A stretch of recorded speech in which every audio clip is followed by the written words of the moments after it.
Hokage. I managed to survive until I became the boss of Sannin. Chapter 21. At this time, Sarutobi Hiruzen felt that he was about to die. It was not that he had not seen the strength of Golden Horn before, when he followed Master Tobirama to Union Village.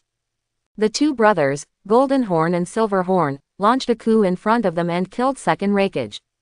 However, he did not expect that Jinzhou at that time had not yet shown his strongest side. Later, in order to cover them, Senju Tobirama went to fight against the two Gold and Silver Horns alone, but he did not see the battle. During this year, although he had thought about revenge, he knew very well that the strength of the two brothers was not something he could face. After actually getting his hands on it today, he realized that he had estimated the Golden Horn's strength too conservatively. If we put aside the special situation of blood inheritance boundary, we can actually evaluate the strength of a ninja mainly from the three aspects of chakra, taijutsu and ninjutsu. If we compare Sarutobi Hiruzen and Golden Horn, except for ninjutsu, Sarutobi Hiruzen is far weaker than Golden Horn in other two categories. However, Jinzhou has a ninja tool left over from Sage of Six Paths, a banana fan. This is a weapon that ignores its own chakra properties and can release the changes in the five properties of fire, water, thunder, wind, and earth at once. Although using it requires a large amount of chakra, for a guy like Golden Horn whose chakra is comparable to a tailed beast, this is not a restriction at all. Due to this weapon, Sarutobi Hiruzen's only ninjutsu advantage was also wiped out. Moreover, because Jinzhou used one of his students to ambush him at the beginning, he suffered a lot of damage at the beginning of the war. And once this disadvantage is grasped by a ninja with profound experience like Jinzhou, it will be difficult to make a comeback. Even so, under his various ninjutsu, the two of them can still maintain a fragile balance. But this balance was instantly broken when Golden Horn directly chose to transform into Nine Tails tailed beast code not long after the battle. Looking at the red monster with six tails shaking in front of him, like a little nine tails, Sarutobi Hiruzen felt an unusually evil chakra. The Golden Horn in front of him seemed to have lost his mind, and he kept muttering, "Die, you all must die." With the roar of the last word, death, he suddenly turned into a red light and rushed towards Sarutobi Hiruzen. Although he was prepared, the opponent's speed increased far beyond his estimate. Boom! There was a sound of physical collision, and Hiruzen Sarutobi turned into a black shadow and was knocked away. The dust mist dispersed, and Sarutobi Hiruzen reluctantly stood up from the debris. But the red light flashed again, and Sarutobi Hiruzen, who had just stood up, was knocked away again. With the sound of collisions one after another, Sarutobi Hiruzen was like a ball being continuously knocked away. But as a shadow-level powerhouse, he is not completely incapable of parrying. After gradually adapting to the opponent's speed, he used the Rui Vajra Rod transformed from the Ape King and the Ape Demon to resist the subsequent attacks. Although he was still being knocked back continuously, the actual damage he received was not strong. Boom! With the last collision, Sarutobi Hiruzen finally stood firm on the ground after breaking a huge tree. Although his hands were firmly holding the diamond rod at this time, his trembling arms showed his fatigue. With a swish sound, the Golden Horn transformed into a tailed beast appeared on the tree in front of him. On the face that had turned into a black shadow were two white eyes without eyes. He looked down at the tiny human on the ground with his emotionless eyes, and slowly opened his mouth. The six tails behind him stand upright and surround the front. A huge chakra slowly gathered, and a black light bead slowly appeared in front of the mouth. The moment he saw the black light bead, a trace of fear flashed in Sarutobi Hiruzen's eyes. This is Tailed Beast Jade. Without hesitation, he quickly formed a seal, and a water dragon with thunder suddenly appeared in front of him. This is a type of ninjutsu that combines water-style ninjutsu and lightning-style ninjutsu to create charged water dragon bullets that attack the enemy. Thunder Water Dragon Bomb. As if they had agreed, after a brief moment of silence, the two charged at each other simultaneously with their long charged attacks.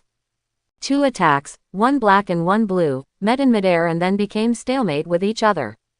However, this stalemate could not last for a few seconds. As the black-tailed beast Jade became larger and larger, the blue one was slowly retreating. As the tailed beast Jade grew to its maximum size, it instantly swallowed up the thunder and water dragon bullet and flew towards Sarutobi Hiruzen. A black light flashed, and starting from the golden horn, 100-meter-long straight line ran through the entire forest. At the end of the straight line, Hiruzen Sarutobi was lying on the ground, obviously unconscious. Seeing the fallen enemy, Golden Horn finally dissipated his tailed beast clothing state. Jumping down from the tree, he staggered and shook before finally regaining his balance.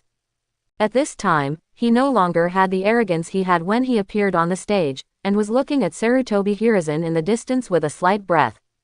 Obviously, he did not win this battle as easily as he imagined. He said unwillingly, "If it weren't for those two guys Tobirama and I." Then, he took several deep breaths and finally regained his composure.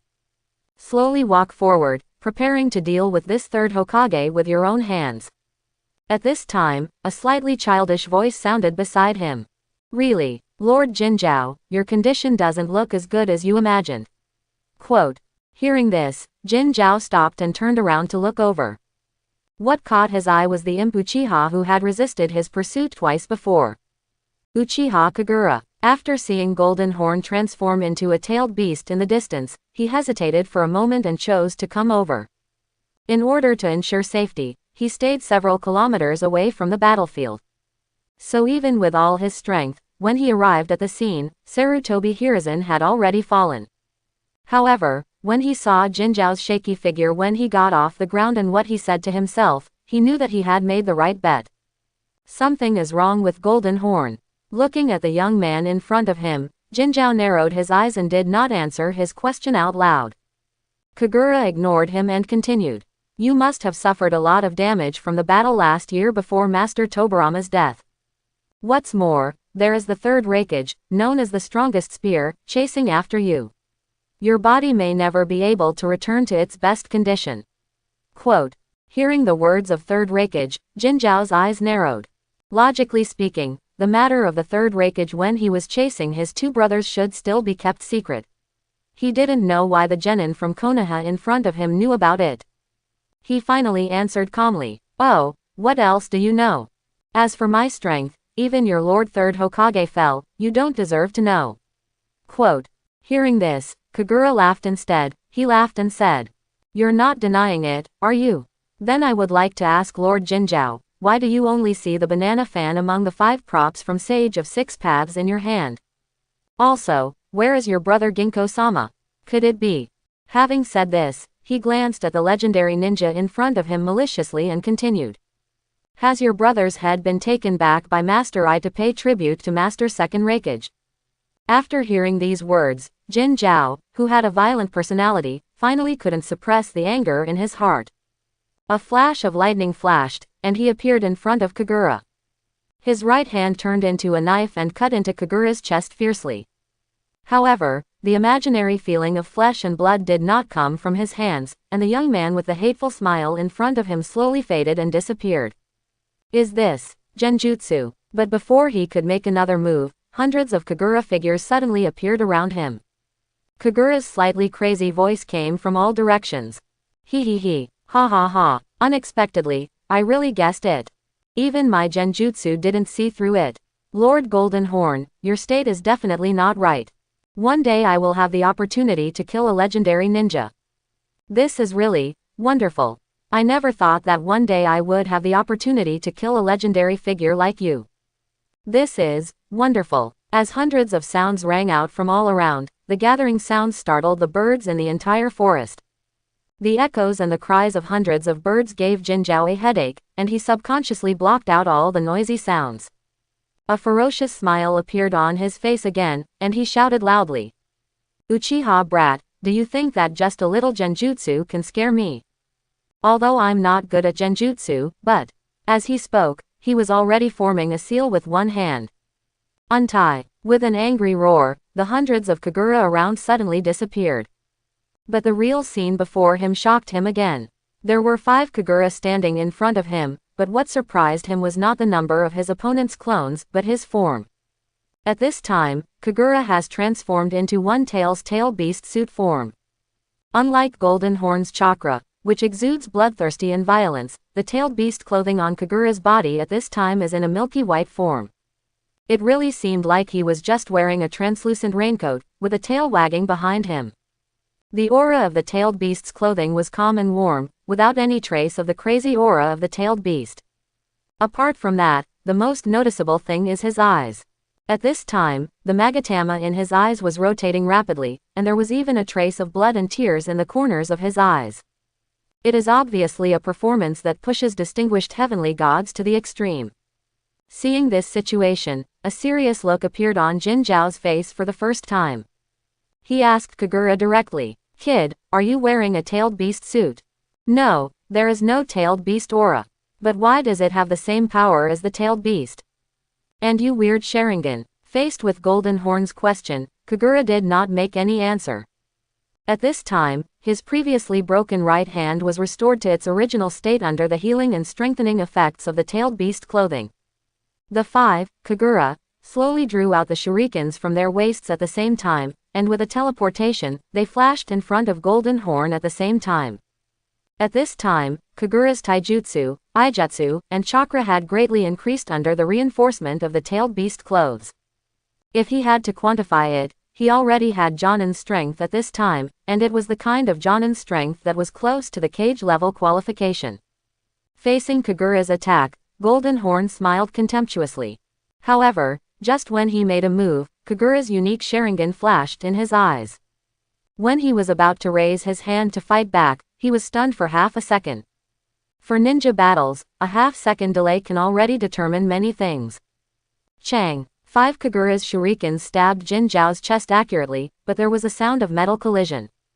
"TCH, it's really not that simple," Kagura muttered, but his body did not stop. 5 Kagura kicked Golden Horn at the same time. Boom! Golden Horn was knocked backwards by this neat kick, smashing several trees along the way and stirring up a cloud of dust. The Kagura did not pursue, but stopped where they were, staring intently at the dust mist. Slowly, Golden Horn's huge body gradually emerged from the gray mist. A trace of lightning flashed all over his body, and it was obvious that he had strengthened his body with lightning style. This was also the reason why Kagura's shuriken just couldn't penetrate his body. Still with a ferocious smile on his face, he looked at Kagura and said, "You kid, you want to kill me. I'm afraid I can't do it with such strength." The figures of both sides disappeared, and they chose to rush towards each other at the same time. Unexpectedly, in the next battle, both of them chose close combat.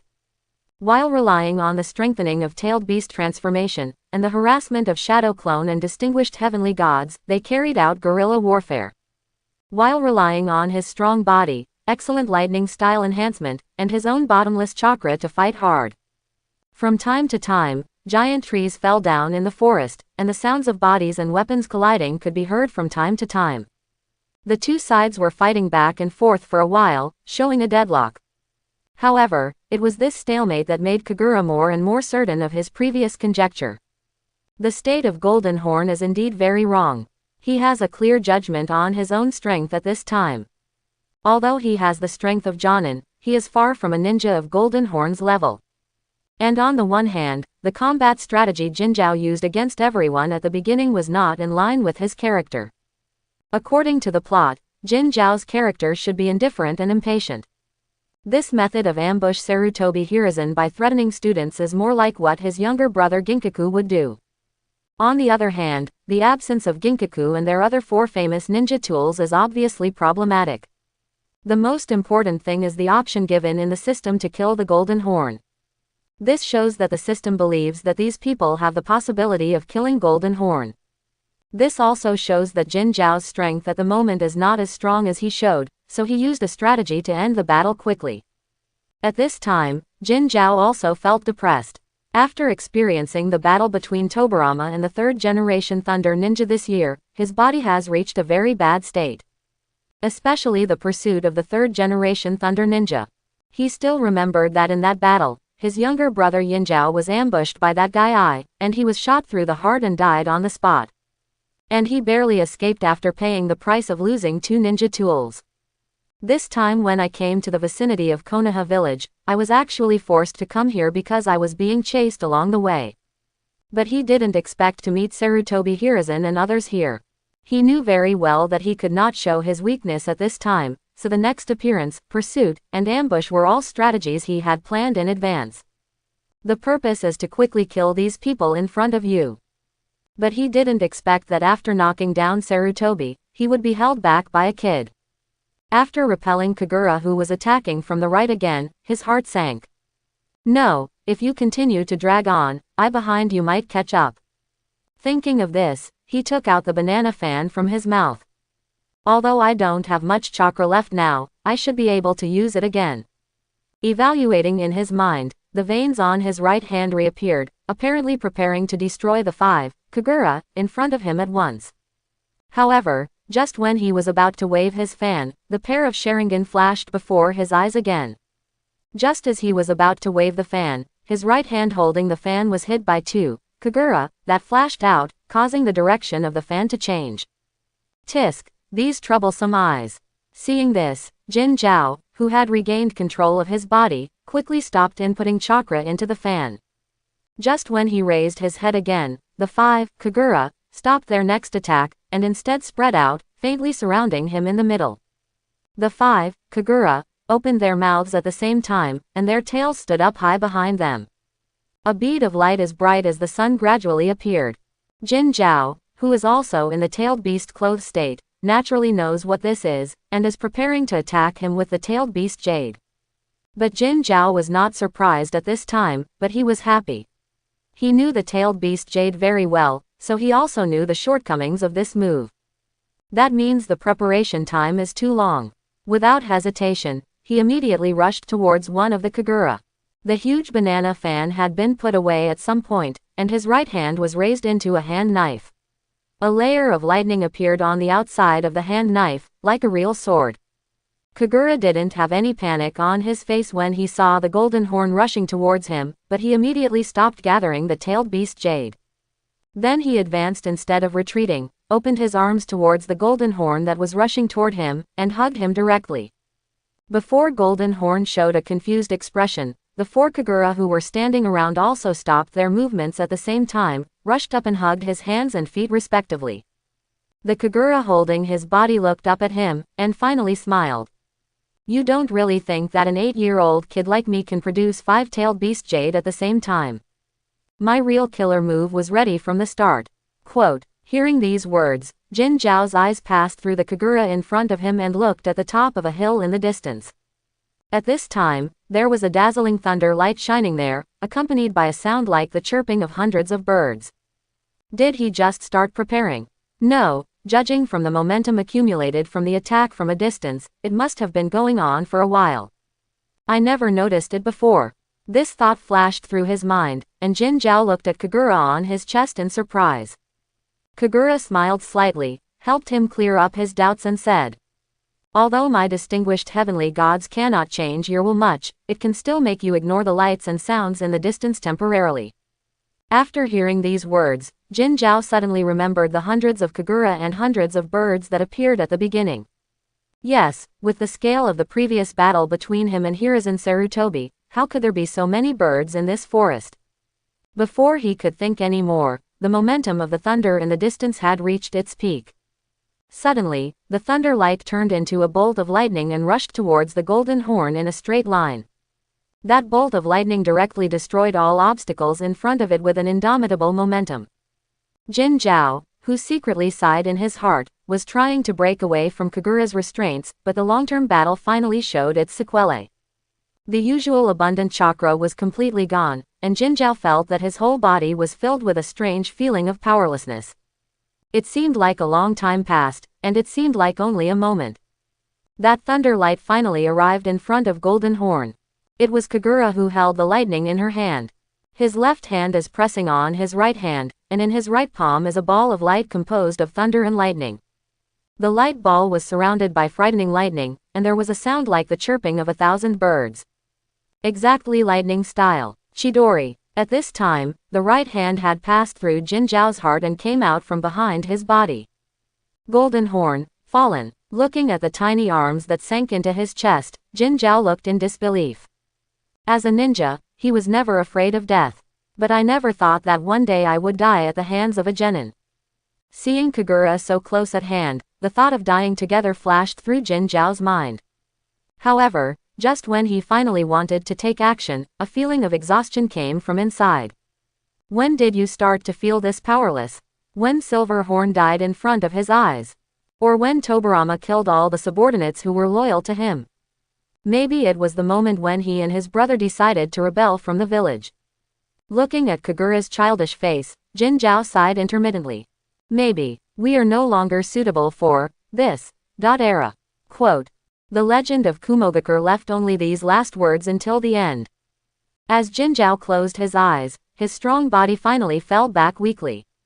Seeing Jin Zhao's body in front of him, Kagura realized at this moment that he had really killed Jin Zhao. His whole body relaxed, and Kagura sat down on the ground weakly, panting rapidly. Perhaps because he was still unable to control Chidori's power, or because Golden Horn's body was stronger than expected, Kagura's right hand was broken again. Kagura, who had broken away from the tailed beast clothed state, felt that every bone in her body was groaning. Blood and tears were constantly flowing from his eyes, and his head seemed to be about to explode in the next moment. But none of this could conceal his excitement at this time. I really succeeded. Lying on the ground with his hands stretched out, Kagura laughed wildly. All these battles were carefully planned by him. The Chidori I just used is the ninjutsu that was awarded after completing the B-level mission this time. Since he has just mastered this ninjutsu, he is now unable to conceal the light and sound when using Chidori. At the same time, the damage of this ninjutsu mainly depends on the speed and impact force, so the longer the impact distance, the greater its power. All of these require a long preparation time. So from the beginning, he used distinguished heavenly gods to make Golden Horn subconsciously ignore the abnormality caused by his use of Chidori in the distance. As the number of uses of distinguished heavenly gods increased, Kagura gradually understood the principle of ninjutsu. Although it is called the strongest genjutsu, Kagura feels that its core is not genjutsu. The most powerful thing about distinguished heavenly gods is using genjutsu to subtly change the target's will, thereby making the target take actions that are beneficial to itself. However, this change cannot violate the most fundamental will of the target. For example, when facing the attack of those ninjas at the beginning, Kagura could not use distinguished heavenly gods to make the enemy directly take out their weapons and commit suicide. Because the act of committing suicide goes against their most fundamental will. Similarly, if the target is stronger and has stronger willpower, then the change of will that Kagura can make will be smaller. For an opponent like Jin Zhao, it is the limit for him to ignore some abnormalities around him. If not, he could directly avoid this battle by using distinguished heavenly gods to make Golden Horn think that everyone is his companion. Fortunately, the final result told him that all his attempts were successful. Kagura, who was lying on the ground, suddenly thought of something and endured the discomfort in his body and stood up again. He first walked to the river and cleaned the blood on his right hand, and then walked back to where Tsunade and others were. After doing all this, he no longer forced himself, closed his eyes and fainted. After a long time, several figures finally arrived at the scene. Looking at the devastated battlefield in front of them, several people were stunned. Suddenly, a scream sounded. Quick, Sarutobi-sama is here. Several people quickly surrounded the person who made the noise. These people are none other than the Jonin from Konoha. The noise of their battle was so loud that even in Konoha village, the ground could be felt shaking. Without any hesitation, Konoha's higher-ups directly sent several Jonin to investigate. But they didn't expect that Sarutobi-sama, who was just out on a B-level mission, would be lying on the ground unconscious at this time. No, this is the Golden Horn. Not long after, Jin Zhao's body lying on the ground was also discovered. Several people looked at each other in surprise. It seemed that what happened here was far more serious than they imagined. This is no longer something they can participate in, and they must go back to the village immediately to report. Fortunately, just when everyone was about to leave, one of them, Jonin, thought about it and said, I remember that this time Sarutobi-sama went out with Genin from Team 7, including Tsunade Haim. Search the area again to see if you can find them, even corpses. Quote. When Kagura opened his eyes, what he saw dimly was the ceiling with light tubes hanging from it. He groaned feebly and felt soreness in the muscles all over his body.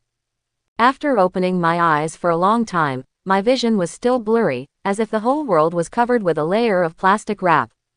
It seems that the consequences of turning into a tailed beast and driving Sharingan at full power are greater than imagined. Sensing Kagura's movements, a clear female voice came from beside him. "Are you awake?" Kagura turned his head and looked over with those divine eyes. After a long time, as the focus slowly recovered, he finally saw clearly that the person speaking was Tsunade. At this time, Tsunade's hands were bandaged, but compared with herself lying on the bed, she didn't look too serious. Looking at Kagura's dazed look, Tsunade asked worriedly, "What's wrong with you? How do you feel now?" Looking at the delicate and worried face, Kagura was stunned for a moment, wondering why that face was so beautiful. He shook his head slowly and murmured in a daze, "I'm fine." "Well, it seems that according to the plot of the TV series one watched before, I should be drinking water at this time." Kagura, who had just woken up, obviously had not fully recovered her consciousness. For a moment, she thought that she was still in Blue Star, and subconsciously even said it in the TV series. Tsunade looked at Kagura in confusion, but even though she didn't know what a TV series was, she still understood the need to drink water. After being helped by Tsunade to sit up, Kagura finally came back to her senses after drinking a glass of water. He asked doubtfully, "This is where?" Taking the water glass and placing it on the table nearby, Tsunade replied, "Don't worry, we are in the hospital in Konoha village now." As Tsunade explained, Kagura gradually understood what happened next. It has been 2 days since that day. The Konoha Jonin who came after hearing the news found everyone scattered everywhere and returned to the village with Golden Horn's body. Except for Kagura, everyone else woke up yesterday.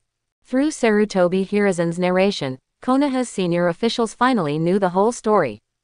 At this time, faced with the third Hokage's request to exchange Golden Horn's corpse, Konoha's top brass were discussing the conditions that Kumogakure village needed to pay. Since Tsunade woke up yesterday, she has been staying beside the unconscious Kagura. After describing what happened in the past 2 days, although he was a little reluctant to leave, the doctor who came to check on the situation told Kagura to take a good rest. Tsunade had no choice but to leave the room unwillingly. It seems that Kagura's action of helping her resist Golden Horn's punch not only made Tsunade no longer angry, but even completely captured her heart. Recalling the affectionate look in Tsunade's eyes when she was just 8 years old, Kagura could only feel guilty in her heart. Lying in the ward that had regained its purity, Kagura finally had the opportunity to check on her condition. The doctor just said that it will take at least another week for him to be discharged from the hospital. As for the fracture in the right hand, it will take more time to recover. But this was not what Kagura was most concerned about. At this time, he couldn't wait to open the system interface. At this time, a completed prompt appeared under the task, "Successfully killed the Golden Horn." After much thought, Kagura did not immediately draw the reward for the task.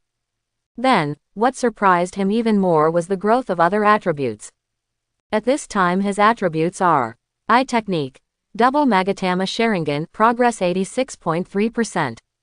Physical Skills, 5th Gate, Gate of Limit, progress 32.1%.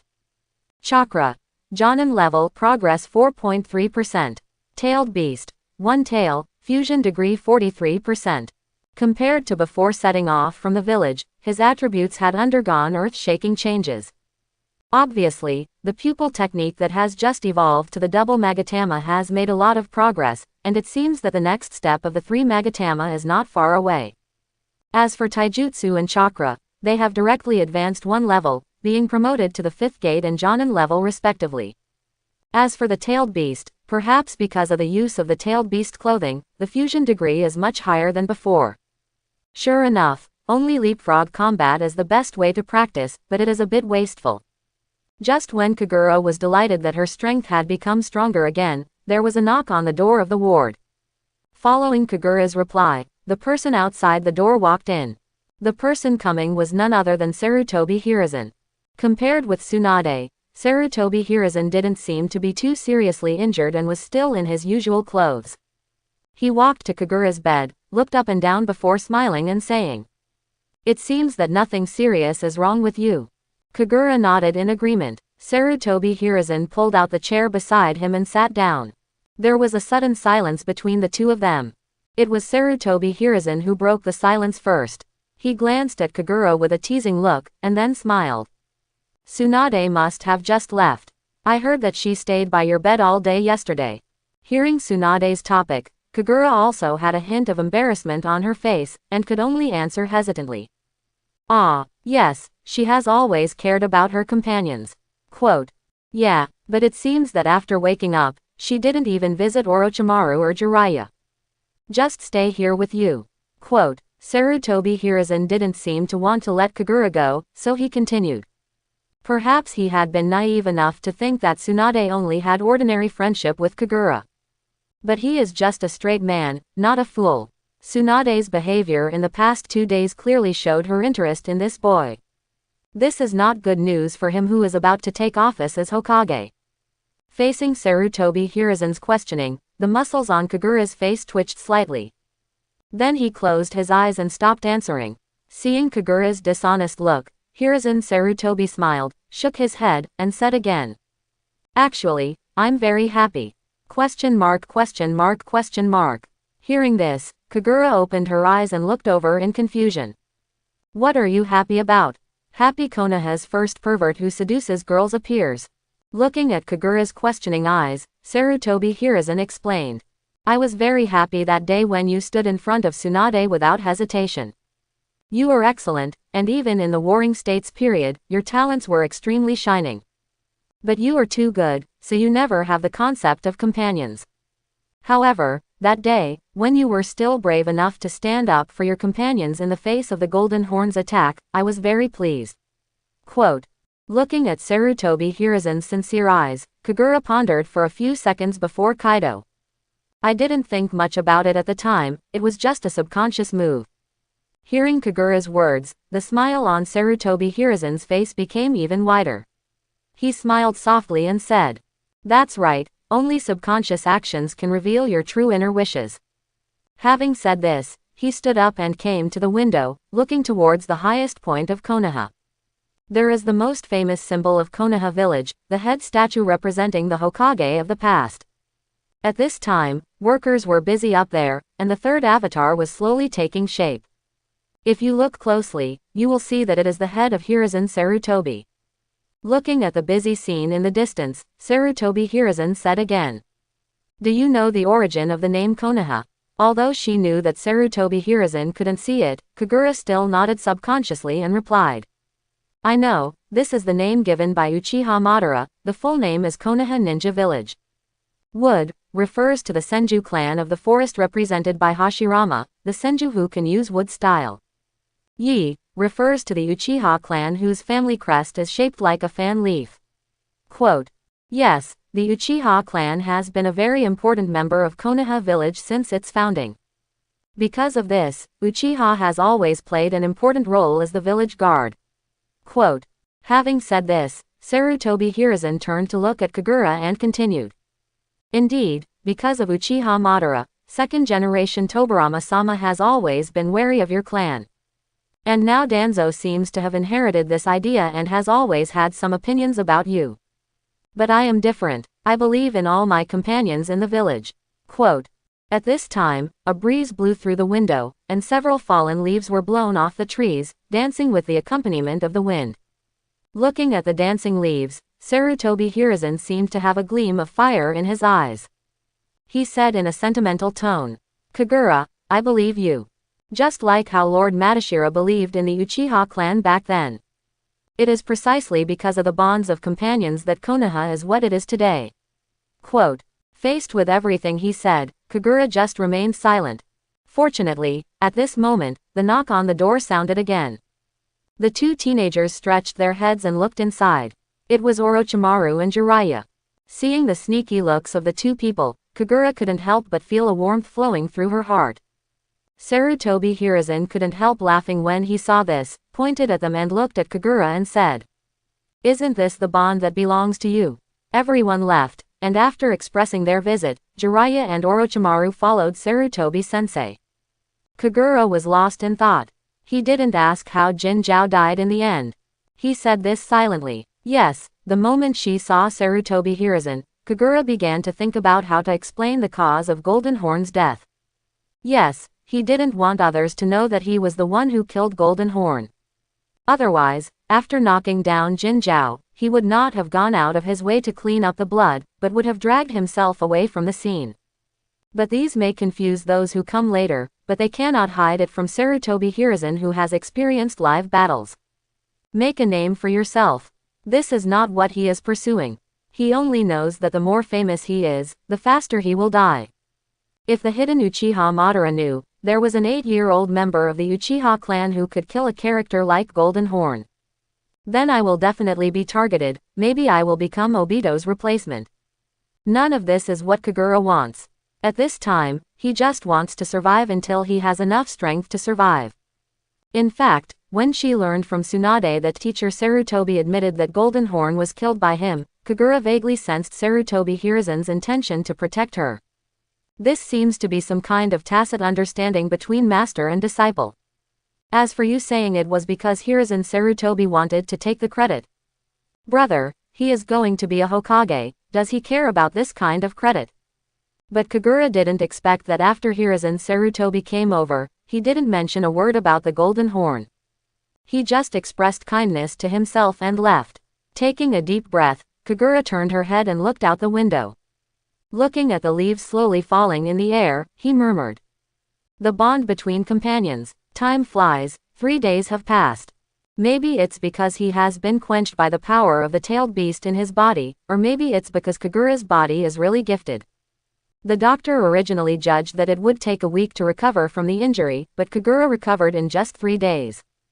At this time, except for his right hand which was still bandaged, there was no trace of any injury on his body. Facing the doctor's sighs and the dangerous eyes that seemed to want to pull her away for a biopsy, Kagura left the hospital as if she was running away. Putting on his formal clothes solemnly, he saw Tsunade and the other 3 who had been waiting for a long time at the entrance of the hospital. Different from usual, the 3 people also put on their best formal clothes and stood there today. Arriving in front of everyone, Kagura showed a smile, raised his head slightly forward and said, "Let's go." At this time, Konoha village was more lively than usual, and the streets were even decorated with decorations that would only be put up during festivals. Everyone solemnly put on their best clothes and poured into the street. Because today is the day when Sarutobi Hiruzen officially takes office as the 3rd Hokage. On the roof of the Hokage building, Sarutobi Hiruzen was already standing at the highest point. Today, he is wearing a white Hokage robe with the 3 characters, 3rd generation, written on the back, a red ninja suit lining and a Hokage hat on his head. Behind him, the Hokage stone statue representing him has been sculpted. With his appearance, the crowd gathered below burst into thunderous celebrations. Hokage is not only a symbol of strength, but also the spiritual sustenance of people in the village. 2nd generation. During the period after Senju Tobarama's unexpected death, the village was filled with a feeling of worry. However, today, when they saw the new Hokage above, the people's confidence returned again. Looking at the admired figure above, Jiraiya showed an excited smile on his face. Hokage, I can definitely become a Hokage in the future. No, you have no chance. The next generation of Hokage belongs to the man known as the fastest. Quote. Hearing Jiraiya's whisper, Kagura complained silently in her heart. However, feeling the enthusiasm of the people around him, his mood couldn't help but rise at this time. For the first time, the emotion called longing appeared in the eyes looking at that figure. Tsunade, who was looking up with the same excitement, suddenly asked a question. Sarutobi-sensei has officially become Hokage, so he will definitely not be able to continue to be our leader in the future. Then who will be our leading teacher in the future? Hearing this, the other 3 people looked startled. That's right, who will take over as Sarutobi-sensei and lead the team from now on? Just then, a strange voice came from behind them. Kaido. I will be your teacher from now on. I will be your teacher from now on. A low-pitched male voice sounded from behind them. Everyone turned around and looked back when they heard the sound. Unexpectedly, a young man with a rather gloomy temperament stood behind them. Although the man had an X-shaped scar on his chin, it still couldn't hide his handsome appearance. It's just that the hazy temperament makes people a little uncomfortable. When Kagura saw the person in front of him, although his expression was as usual, he was already filled with surprise. Although it was the first time they met, he already recognized the identity of the person in front of him.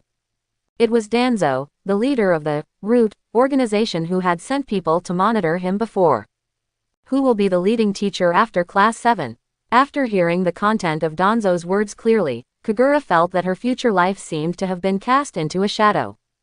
Who is Danzo? If there really is a villain in Konoha, then Danzo must be the first choice. Even compared to Orochimaru, Danzo makes many Hokage fans feel angry. Perhaps he has always insisted on his own justice, but there is no doubt that many tragedies in the entire plot happened because of him. Even if the Uchiha genocide incident was inseparable from his contribution, Orochimaru's deterioration also had his factor. In order to research the cells of the first-generation Hokage Senju Hashirama, an artificial human with the Hashira chakra was obtained. It was he who inspired Orochimaru to plunder humans from surrounding villages and come back for experiments.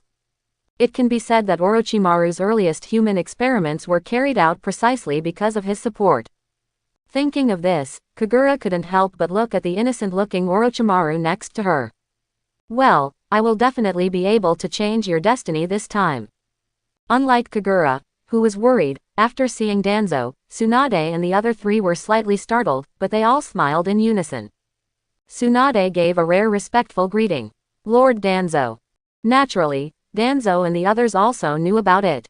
As one of the 6 guards of the second-generation Medobarama, Danzo at this time had not yet retreated behind the scenes, and he also had a high reputation in Konoha.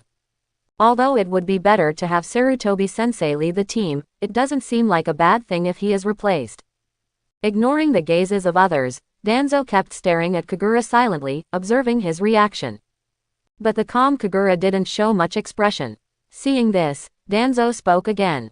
Speaking of which, you did a great job in that battle a few days ago. Hearing Danzo's praise, Jiraiya, Orochimaru and others lowered their heads in guilt. In that battle, they made no contribution at all. It can be said that they quit as soon as the war started. At least Kagura managed to fight off Golden Horn a few times, but the others were almost crushed and knocked down. Seeing everyone's expressions, it seemed that they were not good at making similar expressions. Danzo reluctantly showed a smile and said, "You don't need to be ashamed. It is normal to lose in the face of a powerful enemy. What matters is not now, but future growth." Quote. After saying this, he looked at Kagura again and said as if pointing. Speaking of which, we also inspected the scene in Jin Zhao's body afterwards. Judging from the scene, Golden Horn should have been killed by someone using a lightning-style ninjutsu that accelerated over a long distance. But the strange thing is that the size of the wound on his chest is smaller than we imagined. Quote. Having said this, his eyes flashed when he looked at Kagura, and then he continued. It's like the size of a child's hand. Facing Danzo's aggressive gaze, Kagura said without changing his expression. Well, it's really strange. But I'm sorry, a few of us fainted at the beginning and didn't know what kind of ninjutsu it was. I think you should ask Master Hokage directly about this question. After all, he killed the enemy with his own hands. I don't think he would mind explaining the situation to you. Quote. Looking at the impeccable Kagura, Danzo nodded slightly and stopped talking. He just looked up at Sarutobi Hiruzen above again. Vaguely feeling that something was wrong in the atmosphere, the other three looked at the two of them doubtfully. But because they didn't know the whole story, they could only remain silent in the end. The Hokage's inauguration ceremony did not last long. After Sarutobi Hiruzen gave a speech in front of everyone, the carnival came to an end. The crowd gradually dispersed, and after Danzo told everyone the place and time for tomorrow's gathering, he left. Afterwards, Jiraiya also said goodbye to everyone. Speaking of which, he has been a little busy since he was discharged from the hospital.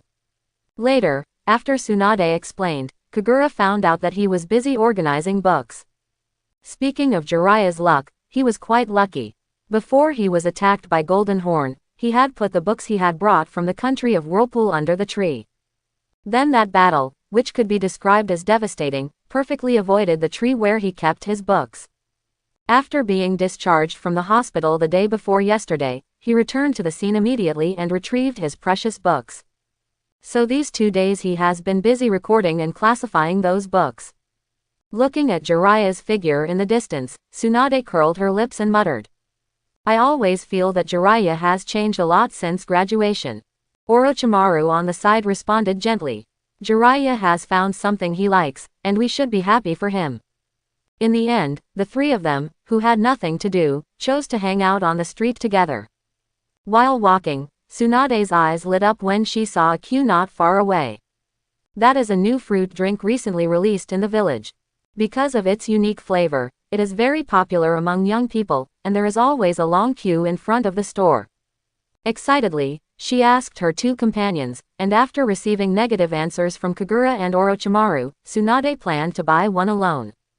Looking at Tsunade lining up in the distance, Kagura and Orochimaru sat on a bench on the street and waited. Not long after sitting down, Orochimaru suddenly asked, Kagura, during that battle, were you really knocked out? Hearing this, Kagura turned to look at Orochimaru aside, and saw his serious eyes. Obviously, unlike the other two who were very nervous, the smart Orochimaru seemed to have deduced some facts from Danzo's words just now. Kagura pondered for a while, and then chose to confess. No, not really, but unlike what you might think, I am not the main force in the battle, it is mainly due to Sarutobi-sensei. At most I was lucky enough to ambush a wave of people. Quote. Orochimaru was slightly startled when he heard Kagura's honest words. He didn't expect Kagura to tell him the truth directly. In fact, this was not just a whim of Kagura or something he wanted to show off to his companions. It was a choice he made after thinking about it. After that battle, except for Orochimaru, Tsunade and Jiraiya were a little depressed emotionally. Known as geniuses, although they were suppressed by Kagura along the way, they actually did not encounter much setbacks. But in this battle, the opponent defeated them with just one blow, which was actually a big blow to them. In such a mood, now that Danzo has come to Orochimaru again, Kagura can't help but start to worry about Orochimaru's darkening in advance. Thinking of all this, he decided to confess to Orochimaru. After all, with Orochimaru's wisdom, even if he doesn't confess, he will easily be aware of the truth in the future. Will he have any negative emotions at that time because of his concealment? As a Blue Star person who has watched many bloody dramas, Kagura feels that this is a very possible development. After digesting the meaning of Kagura's words, Orochimaru lowered his head and thought for a moment. Then he looked up at Kagura as if he had made up his mind and said, Kagura, can you teach me how to practice? ? Kagura was stunned when he heard this. He didn't expect Orochimaru, who was proud in his heart, to make such a request to him. After shaking his head slightly, he said to Orochimaru, Orochimaru, you don't actually need to be in such a hurry. It's not that I don't want to, it's that my way is not suitable for you. I think you can refer to Jiraiya's experience and you will definitely be able to find your own opportunities. Quote.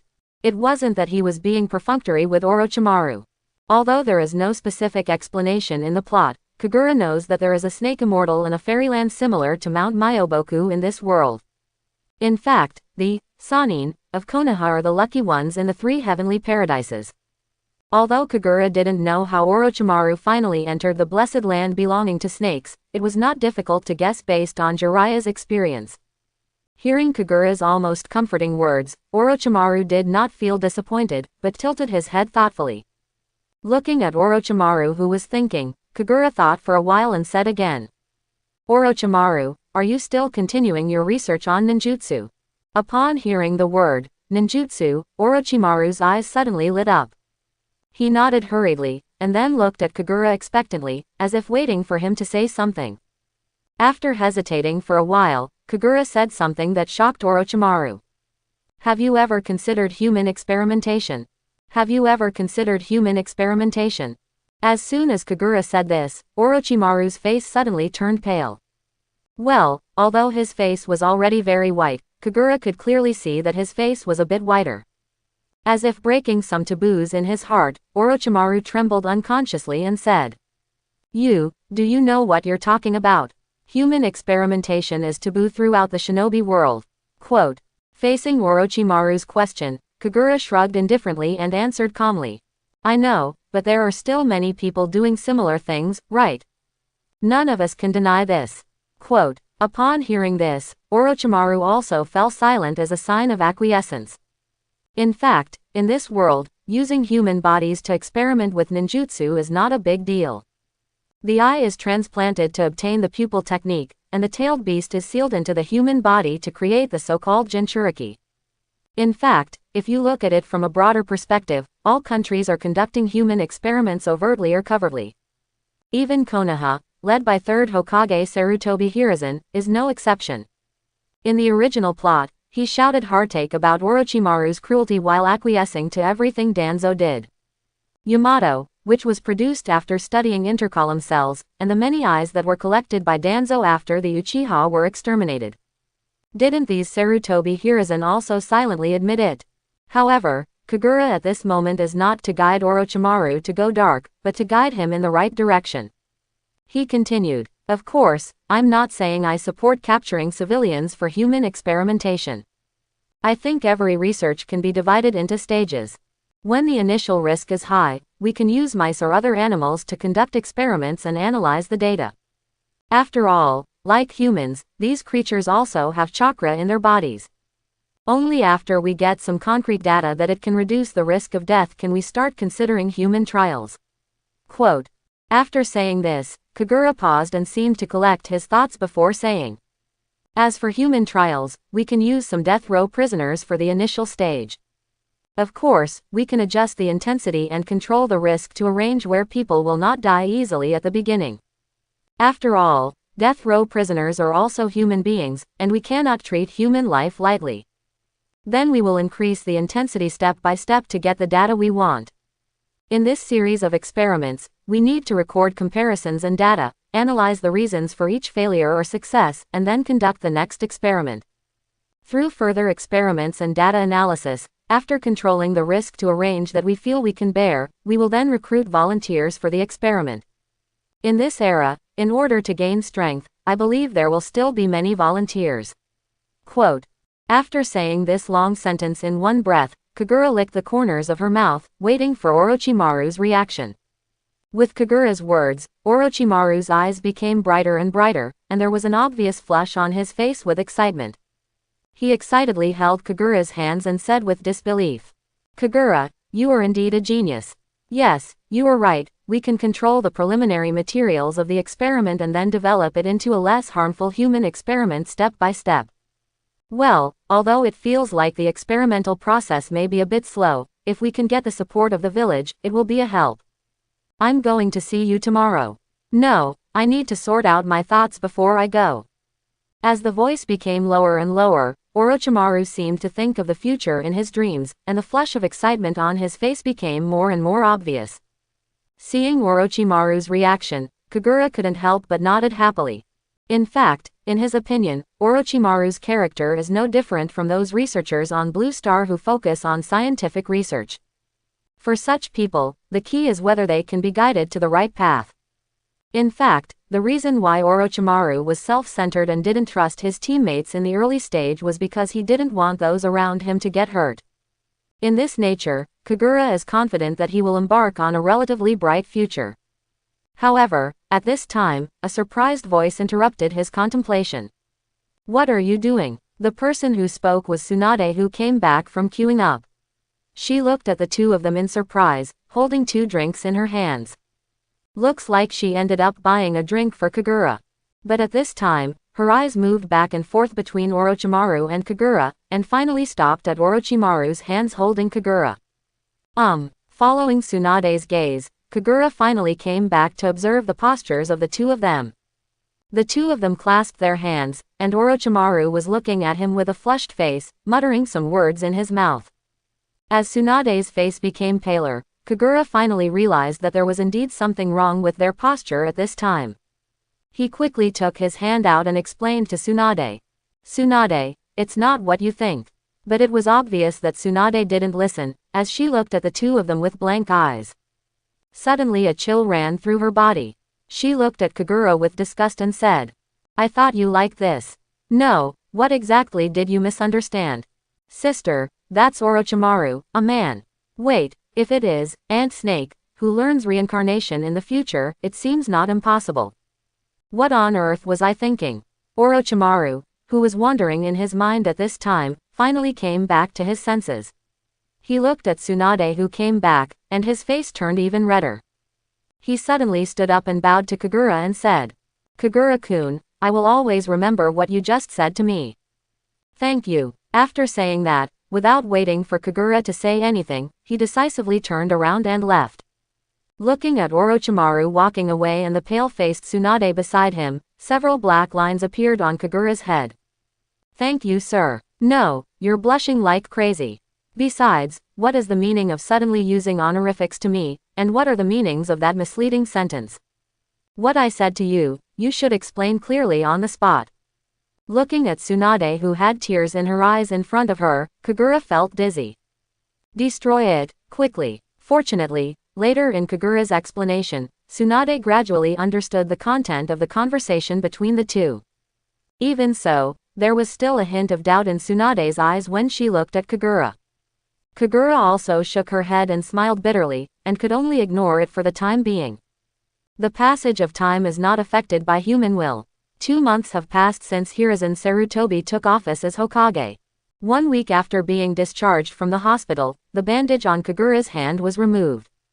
The addition of Danzo didn't seem to change the rhythm of Team 7. In fact, nothing has changed in their daily lives. To be fair, as a team mentor, Danzo is indeed very responsible. To be a strong contender for the third Hokage, Danzo does have something of his own. The team's cooperative offensive formation, tactics and ninjutsu application in different environments, how to find cover in different environments, etc. Danzo did not hide his secrets, but taught his experience to everyone without reservation. During this period of time, the 4 of them were like sponges, constantly absorbing these experiences. If it weren't for the vigilance in Danzo's eyes every time he looked at her, Kagura would have almost thought that this old fool was a good person. Kagura believes that the calmer Danzo is now, the more complicated the conspiracy behind it is.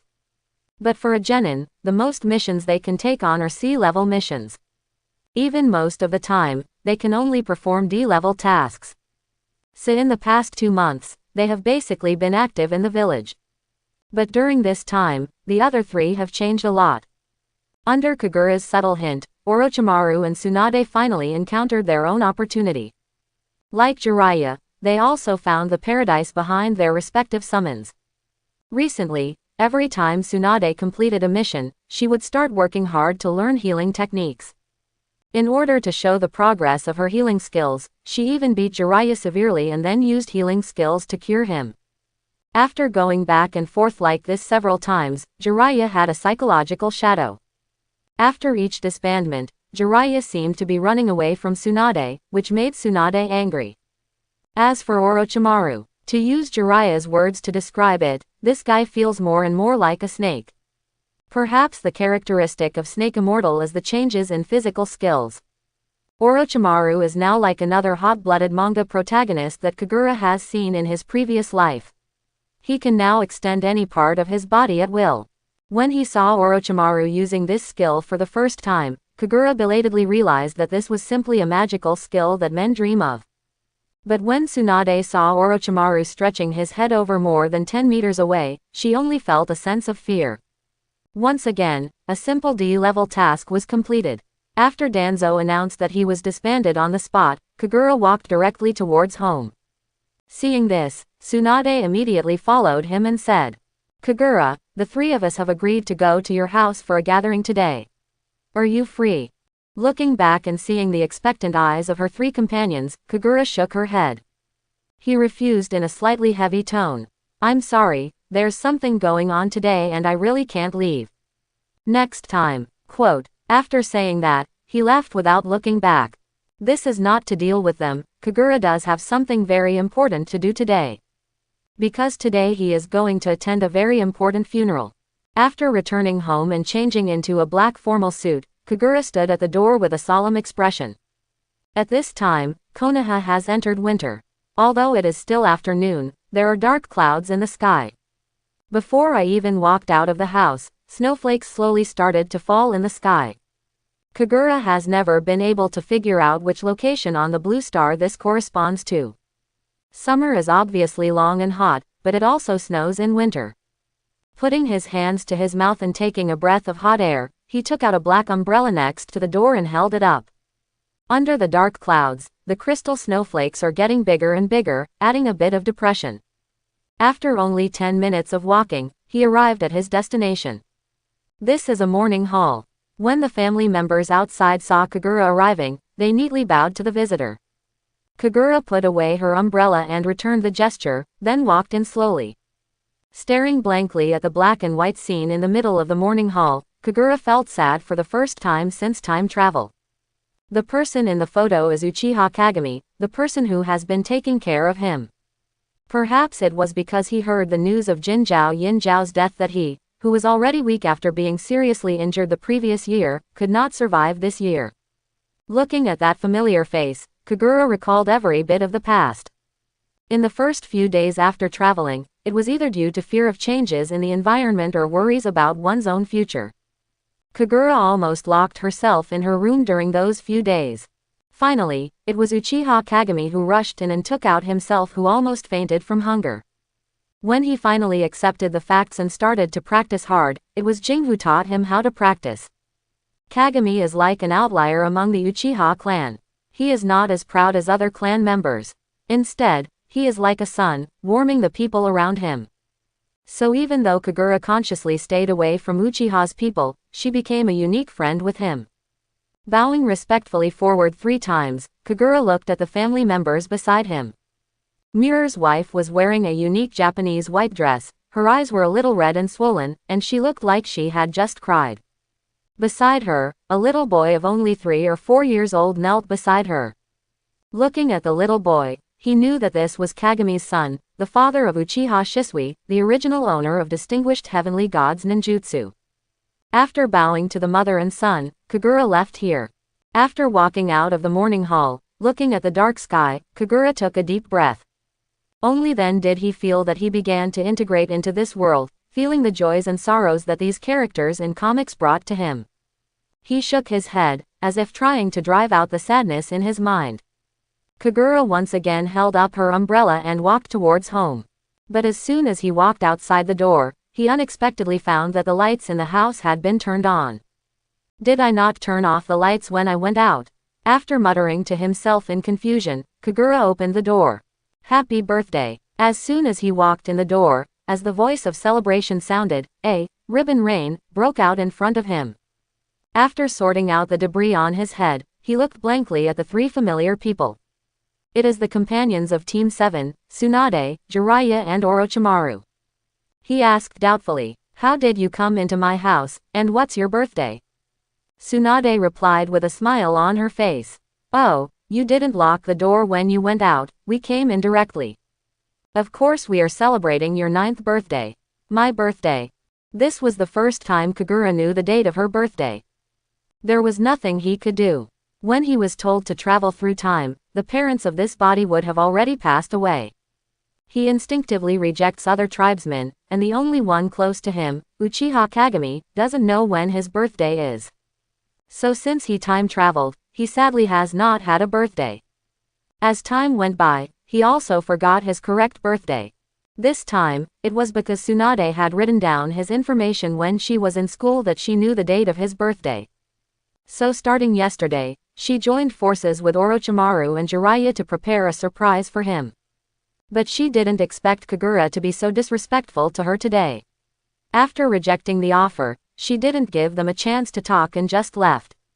Tsunade, who was unwilling to give up, naturally would not give up, and still came to Kagura's house with the things she had prepared. Fortunately, Kagura forgot to lock the door when she went out today because of the snow, otherwise Tsunade's original plan was to violently tear down the door. Looking at the 3 companions with smiles on their faces, and a table full of delicious food and cakes behind them, a smile slowly appeared on Kagura's blank face. He looked at the 3 of them sincerely and said, thank you for everything you have prepared for me." Upon hearing this, Tsunade smiled happily, took a step forward, held his hand, and walked behind her. As he walked, he said, "Come, blow out the candles first, and then try the food. We bought these with the rewards we received from completing tasks, and we waited in line for a long time to buy them. Quote. Obviously, the food is all my money. What do you mean, I didn't buy the cake?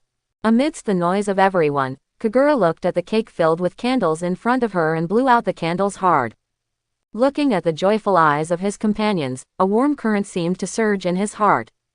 Mr. Mirror, it seems that I have a group of very good companions.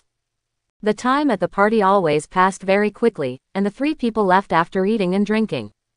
Looking at the room that had been cleaned and seemed a little empty, Kagura didn't feel as lonely as before. Looking at the remaining piece of cake in front of him, he was thinking about other things. Relying on his ability to know the plot well, maybe he can change the tragic fate of these three people. Thinking of this, a trace of determination flashed in his eyes. But if you want to change your destiny, the most important thing is to rely on your own strength. Thinking of this, he summoned the one tail in his body. After 2 months, he has successfully increased one tail's cultivation progress from 43% to 56%. When the progress exceeded 50%, he felt that he could summon the tailed beast in his body out of his body. Looking at one tail Shukaku, who was as round as a pet dog in front of her, Kagura smiled, pushed the remaining piece of cake over and said, Come on, try this cake, I left it especially for you. The pure white one-tail howled with joy, then lay down next to the cake and started to eat it. Although the cute creature in front of me is completely different from the ferocious Shukaku in my impression. There is no evil chakra, no cruelty that is ready to destroy everything. The one tail that came out of his body was like a pure white little angel. If it could be taken out, it would probably win the favor of many girls. But even so, Kagura still only dared to let it out when she was alone. No way, its appearance is still the same as one tail. And the abundant chakra is difficult to avoid being noticed by people like Danzo. After feeding the cake, Kagura played with it for a while before taking it back into her body. After standing up and stretching, Kagura began to make the bed and prepare to fall asleep. There is no way, in this place without much entertainment, he has long developed the habit of going to bed early and getting up early. Late at night, Kagura, who was lying on the bed, suddenly opened her eyes. The eyes changed rapidly, directly transforming into the form of Sharingan.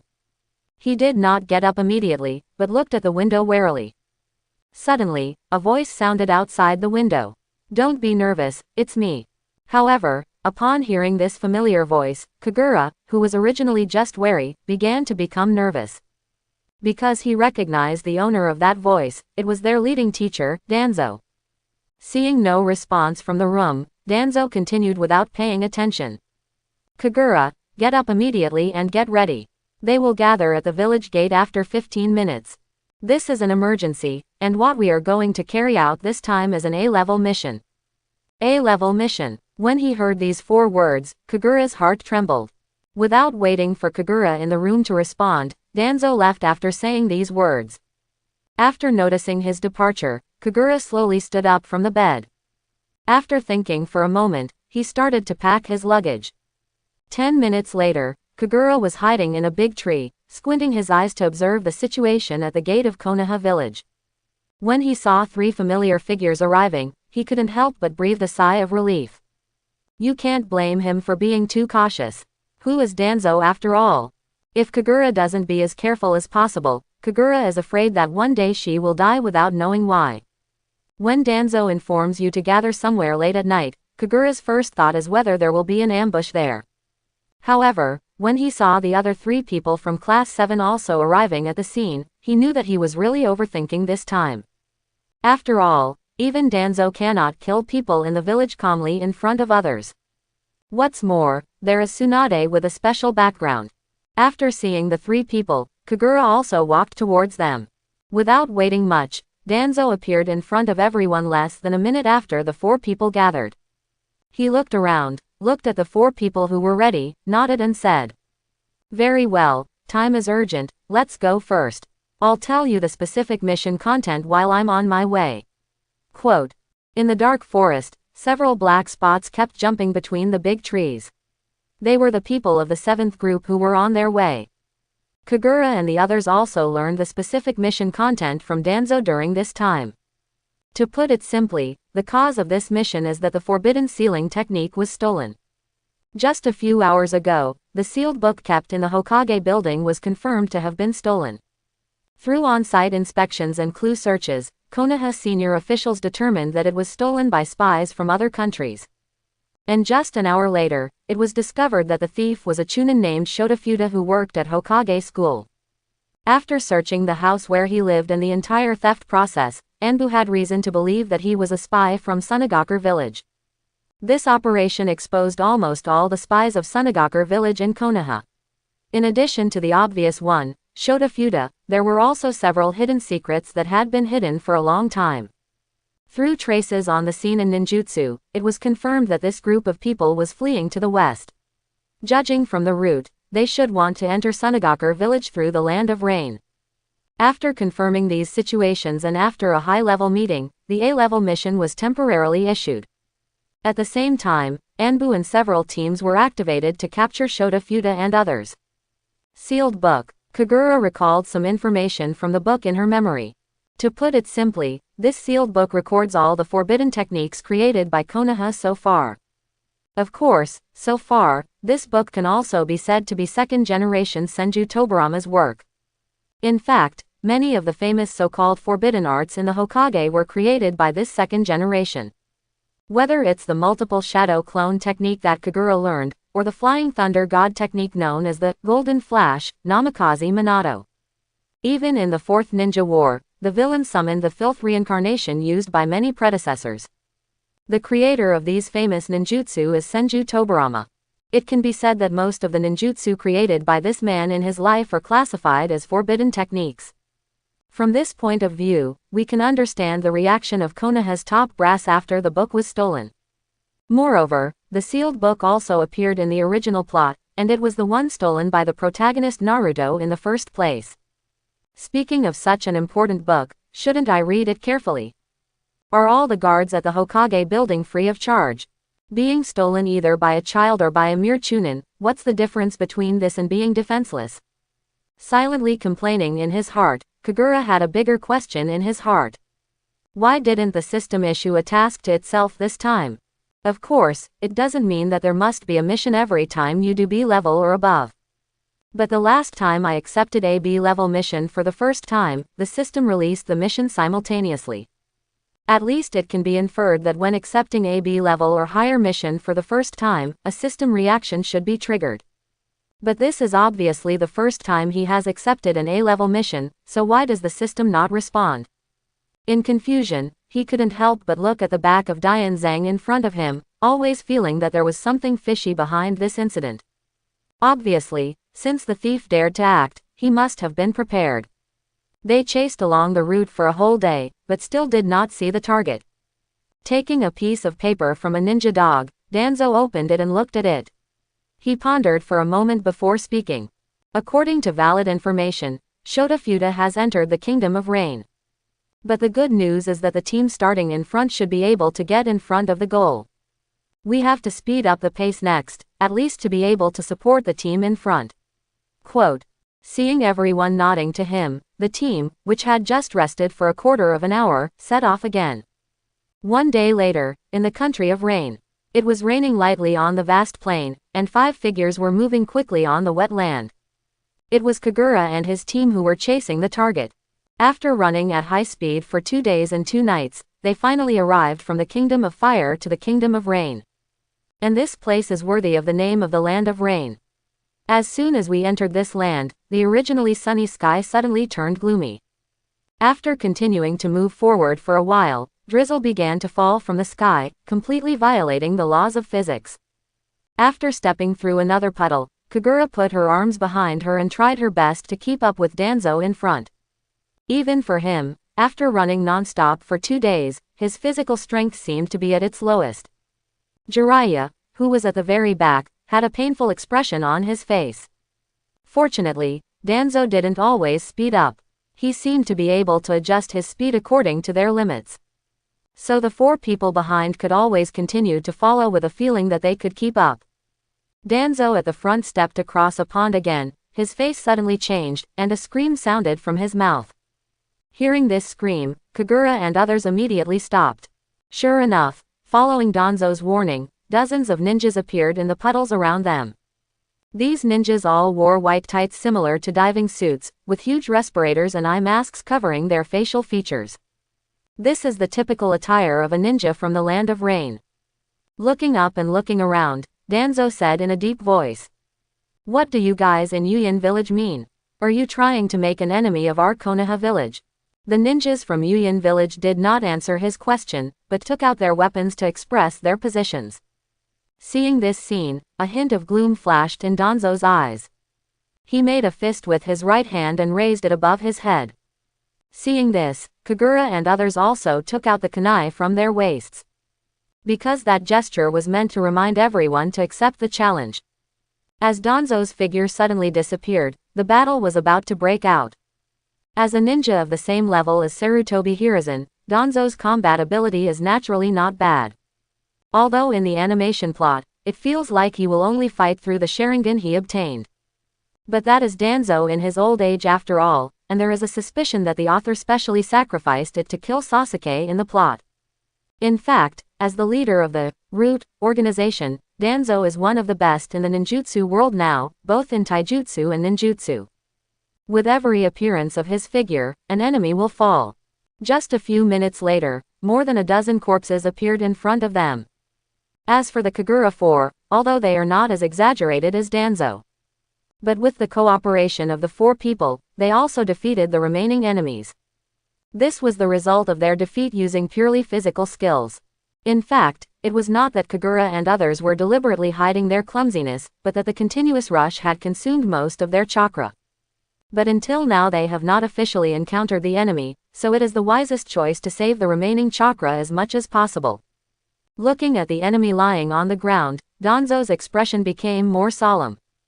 Because the appearance of these people means that Yuyin village has intervened in this incident, this chase has become more dangerous than imagined. Different from the 5 major countries, small countries like the Rain country do not have a firm stance to begin with. Especially the ninjas of Yuyin village. In this era, Yuyin village is more like a mercenary. As long as anyone is willing to pay, they are willing to work for anyone. So although he thought it was a bit troublesome, Danzo was actually not too surprised by the participation of a Megakure village in the war. Kagura on the side also looked at the fallen enemy, and then at the dark cloud-covered sky in the distance. It seems that this mission is more dangerous than imagined. In an abandoned hut, Danzo and everyone in Team 7 were taking a break around the fire. In fact, on the morning of Kagura's departure, Konoha sent a diplomatic appeal to Sunagakur village. The newly appointed 3rd Hokage angrily criticized Sunagakur village for infiltrating spies into Konoha village. Of course, politicians are the same no matter where they are. In the face of Konoha's wrath, Sunagakur expressed its regret that you had lost important items. But there is absolutely no such thing as the espionage matter that you are protesting against. Yes, you know it was my man who stole, and that man is fleeing towards us. But doing it is one thing. From an official standpoint, it cannot be acknowledged even to death. But the senior officials of Sunagakur village did not expect that it was their words that Sarutobi Hiruzen was waiting for. Shortly after Sunagakur village responded, the Jonin of Konoha set off collectively and teleported directly to the border between the land of rain and the land of sand through ninjutsu. Since you don't admit that they are your people, then I should just send people to guard the border. Moreover, these Jonin are all within the Kingdom of Rain and have not crossed the border. Sunagakur village was unable to respond to such behavior. Others have not entered your territory, and they are indeed hunting for criminals who have nothing to do with you. No matter from which point of view, they have no valid reason to send people to respond. This is a secret war between big powers. Sunagakur village chose this time to expose its spies to carry out the theft. In fact, they had their own considerations. This is actually a test for the new Hokage. Test out the new leader's style and habits. But they didn't expect that Hiruzen Sarutobi, who always showed a dovish image. We will be so decisive and tough in the face of this crisis. Caught off guard, Sand Hidden Village could only suffer this embarrassing loss. A group of Jonin guarded the border line, basically announcing the possibility of Futa Shota returning to Sunagakur village. Not long ago, Danzo had received Anbu's message. The Anbu members at the front have already encountered and fought with Shota Futa. But what everyone didn't expect was that a group of masters jointly formed by Sunagakur village and Omegakure village had gathered around Shota Futa. In this encounter, both sides suffered a lot of losses. But in the end, Shota Futa escaped. The good news is that after Futa Shota's route was figured out, Anbu has roughly deduced his possible hiding place. All that's left is to wait for the subsequent reinforcements to arrive and encircle them. It was precisely because of getting this information that Danzo decided to temporarily find a place to make repairs. This led to the scene at the beginning where they were warming themselves by a fire in an abandoned house. Kagura took a piece of freshly roasted dry food from the fire and took a bite. The hard dry food is roasted at high temperatures, turning the outer layer into a crispy texture. At this time, Tsunade and the other three were closing their eyes and taking the time to rest. After all, for the three of them, traveling for 2 consecutive days consumed a lot of energy. After stirring the fire in front of him with firewood, Danzo said to Kagura expressionlessly, "I guess there will definitely be more ninja interceptions from Yuyan village later. If this happens again, I will leave you and break out alone. At that time, I hope you can try your best to drag the enemy's footsteps." Quote. Hearing this, Kagura looked up at him, and after thinking for a moment, she nodded in agreement with his suggestion. After all, he knew very well that sending all the Jonin to block the dividing line looked really tough. But this approach is also time-limited. Let's not talk about how long Sunagakur village can endure this kind of arrangement. Just saying that this method of sending out all the high-end combat power will also leave Konoha village in an empty state, and Konoha will have to guard against attacks from other interested parties. So in general, there is not much time left for them to round up Shota Futa. In this case, it is obviously more important for Danzo to arrive directly at the scene as soon as possible. Seeing Kagura nodding, Danzo secretly breathed a sigh of relief. He knew it in his heart, even though he was the leader of the team. But the core figure of the entire team is Kagura in front of him. If he doesn't agree with his strategy, it may be difficult to implement it later. After a short rest for an hour, everyone set out towards the front again with the fire extinguished. Not long after, in a stone forest surrounded by stones, Kagura and others were once again surrounded by enemies. Danzo frowned as he waved the kunai in his hand and knocked away a dart flying towards him. Obviously, more people were sent to hinder them this time. And this time the enemy clearly knew their strength. After driving them into this stone forest, they did not show up. Instead, they hid in the pile of rocks and launched harassing long-range attacks on them. It has to be said that in this rainy environment, the ninjas of the Hidden Rain village who are good at water style have a unique advantage. As soon as Danzo rushes towards the enemy, they will immediately perform water style and hide in a puddle or pond. Then others in the distance will throw a bunch of ninja tools, forcing Danzo back to his original position again. Apparently these people were under orders to drag them here. Looking at the anxious battle situation in front of him, Danzo looked at Kagura. Kagura immediately understood what he meant, which was a sign to help him break through the siege. But Kagura was also in trouble at this time, because he did not have a suitable ninjutsu that could break the deadlock at this time. It's not that he doesn't have it, but neither the tailed beast clothes state nor Chidori is suitable to be revealed in front of Danzo at this time. The fire style that the Uchiha clan is good at cannot exert its due effect in this rainy environment. As for distinguished heavenly gods, he didn't mind using it in front of Danzo. But the problem is that the hazy rainy day limits the use of eye skills, not to mention that the opponent has never challenged him head-on, so he has no chance to use it. After thinking for a while, he made a gesture to the other three people. Tsunade and others instantly understood his intention and nodded to him. Taking a deep breath, 4 shadow clones suddenly appeared next to him. As soon as Shadow Clone appeared, it immediately rushed out in 4 different directions. Obviously these clones were meant to attract firepower, and the 5 people suddenly rushed out in the other direction. Just in front of them, several enemies suddenly emerged from the water. After this period of fighting, Kagura and others have obviously adapted to this water-style appearance. Tsunade jumped up high and slammed down, knocking all the enemies in front of her away. It is her famous skill, Painful Feet. Kagura also drew out her kunai and took the initiative to face the remaining enemies. Orochimaru and Jiraiya followed Danzo on the left and right as they continued to move forward. However, they had just taken 2 steps when a large number of kunai and shuriken appeared in front of them. A huge number of ninja tools poured down on the 3 of them like a downpour. Orochimaru immediately stopped and quickly formed a seal. As he puffed up his cheeks and exhaled, a huge gust of wind appeared. The storm instantly blew away all the ninja tools in front of them. Danzo and Jiraiya did not slow down at all and directly broke through this windy zone. Just when the 2 were about to leave the stone forest, the last wave of interceptions from the enemy finally appeared. The 2 ninjas stood on the last stone. As they formed the seal, hundreds of arrow blades composed of water condensed in the air. As soon as the water arrows condensed, they were shot towards the 2 of them.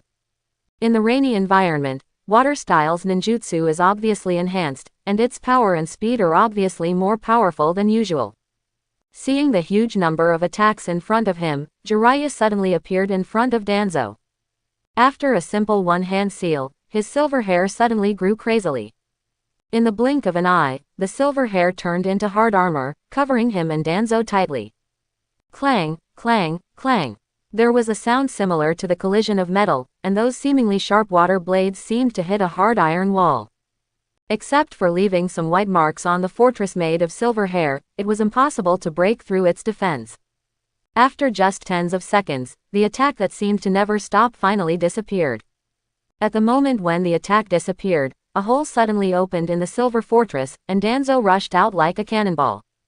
The figure flashed, and a ninja blocking the front suddenly changed his expression and covered his neck in horror. But his actions obviously had no effect, and blood still spurted out from between his fingers. At the moment when he lost his body, Danzo had already killed an enemy. Seeing this, the last ninja shrank his eyes and threw all the weapons on his body towards the black shadow without any reservation. Looking at several kunai flying towards him in front of him, Danzo, who could have easily blocked them, dodged in order to escape from here faster. Ignoring the enemy in front of him, he kicked off his feet and finally left the stone forest. However, it was at this time that an accident happened. With a cry of pain, a column of blood appeared on Jiraiya's chest. As Danzo left, Jiraiya covered his right chest in pain. There was a kunai that was supposed to be shot at Danzo.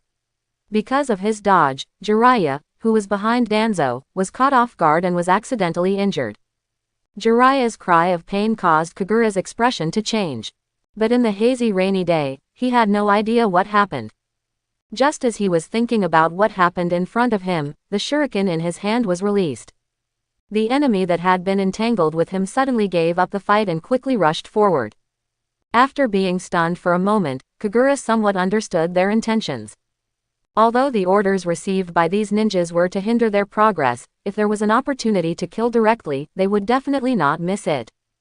At this time, Jiraiya's right chest was full of blood, and the kunai originally inserted into his chest had been pulled out and thrown at his feet. But at this time, his blood was like dripping into the ocean full of sharks, attracting countless enemies to open their fangs towards him. Orochimaru, who was closest to Jiraiya, rushed to his side as soon as he knew he was injured. Countless kunai and darts attacked the 2 of them, although Jiraiya resisted them with the ninja technique, Needle Jizo. But in his current situation, he is approaching the limit and will no longer be able to maintain ninjutsu. The long-range attacks in front of them were ineffective. The ninjas from Yuyan village looked at each other and stopped throwing. Everyone pulled out kunai and rushed towards the 2 people from all directions. When Kagura arrived at the scene, what he saw was the scene of countless enemies rushing towards Jiraiya and Orochimaru. His eyes darkened, and several rays of blue lightning flashed across his body. As a dazzling light erupted from his body, it turned into a blue light and came to the front of the 2 people instantly. It was Kagura who no longer concealed her strength and unleashed her lightning style with all her might. At this moment, he was like lightning in the dark night, with blue electric light surrounding him. Seeing the extra young man in front of them, the people surrounding him were not surprised but overjoyed. Their hands holding the weapons waved harder, intending to split the ignorant brat in front of them in half. Kagura, who was in the center of the siege, was still in the mood to look up and look around. Seeing the bloodlust flashing in those people's eyes, the corners of his mouth turned up. He clapped his hands together, and the lightning surrounding him suddenly glowed. The electric light that was originally the size of a hair suddenly became the size of a small snake, extending in all directions with him as the center. Kagura was like a spider in a cobweb, with a blue power grid stretching out around her with a radius of more than 10 meters. The enemies around him were like moths flying into the flames, rushing into his thunder and lightning field one after another. Pa, pa, pa. Tsunade, who had just arrived, opened her mouth unconsciously in surprise. She looked at all the enemies that broke into Kagura's blue thunder and lightning. Like a puppet with its threads cut off, it fell straight to the ground. Jiraiya and Orochimaru, who were beside Kagura, were even more surprised. Jiraiya didn't know when he had removed the needle from Jizo's ninjutsu, and was staring at Kagura's back in front of him in stunned silence. At this time, Kagura was like the god of thunder descending to earth, punishing all the sinners who stood in front of him. Orochimaru's expression wasn't much better. The kunai he was holding tightly in his hand had fallen to the ground without even realizing it. Looking at Kagura's ninjutsu that he had never seen before, his eyes were full of burning desire. If water style can be enhanced to a certain extent in a rainy environment, then lightning style can be said to have doubled in this environment.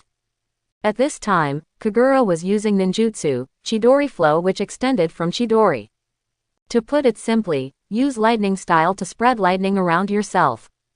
In Kagura's own words, he was like a power ball in the laboratory at this time.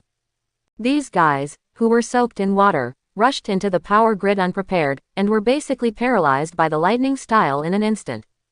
As dozens of figures in front fell around Kagura, the remaining enemies in the rear finally understood what was happening in front of them and stopped immediately.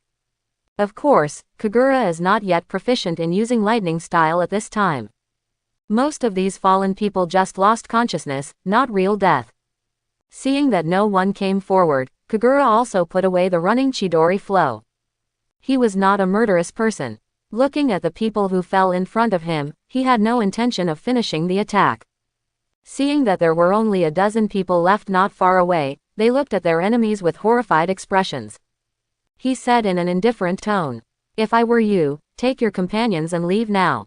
Otherwise, I will kill you with all my strength next." Quote. After speaking, he once again took hold of the weapon in his hand to express his determination. Everyone from Yuyan village looked at each other, and after thinking for a moment, one of them hesitantly walked to Kagura. While staring at Kagura's movements, he slowly lifted up a fallen companion. Seeing that Kagura did not stop him, he immediately stood up and left the scene with a jump.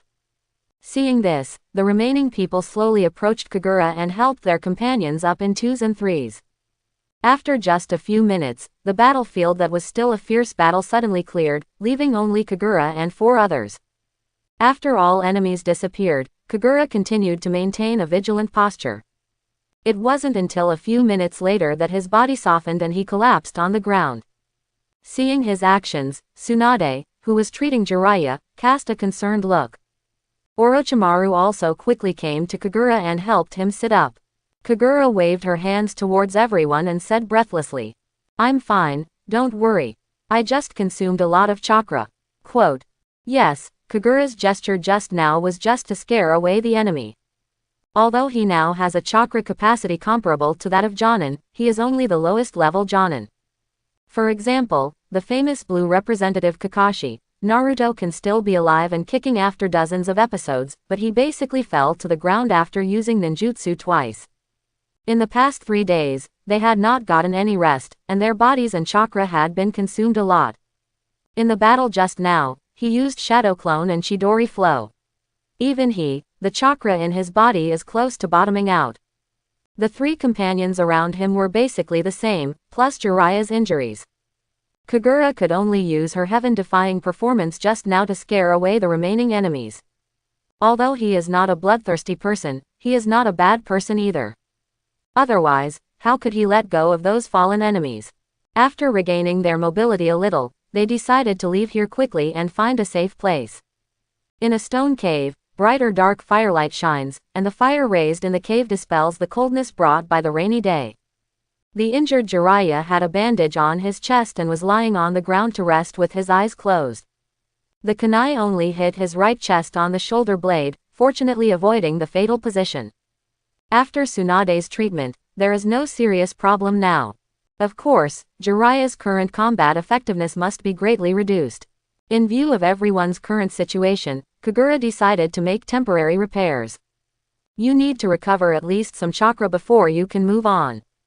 Looking at the rainy weather outside the cave that seemed to never stop, Kagura was standing at the entrance of the cave on guard.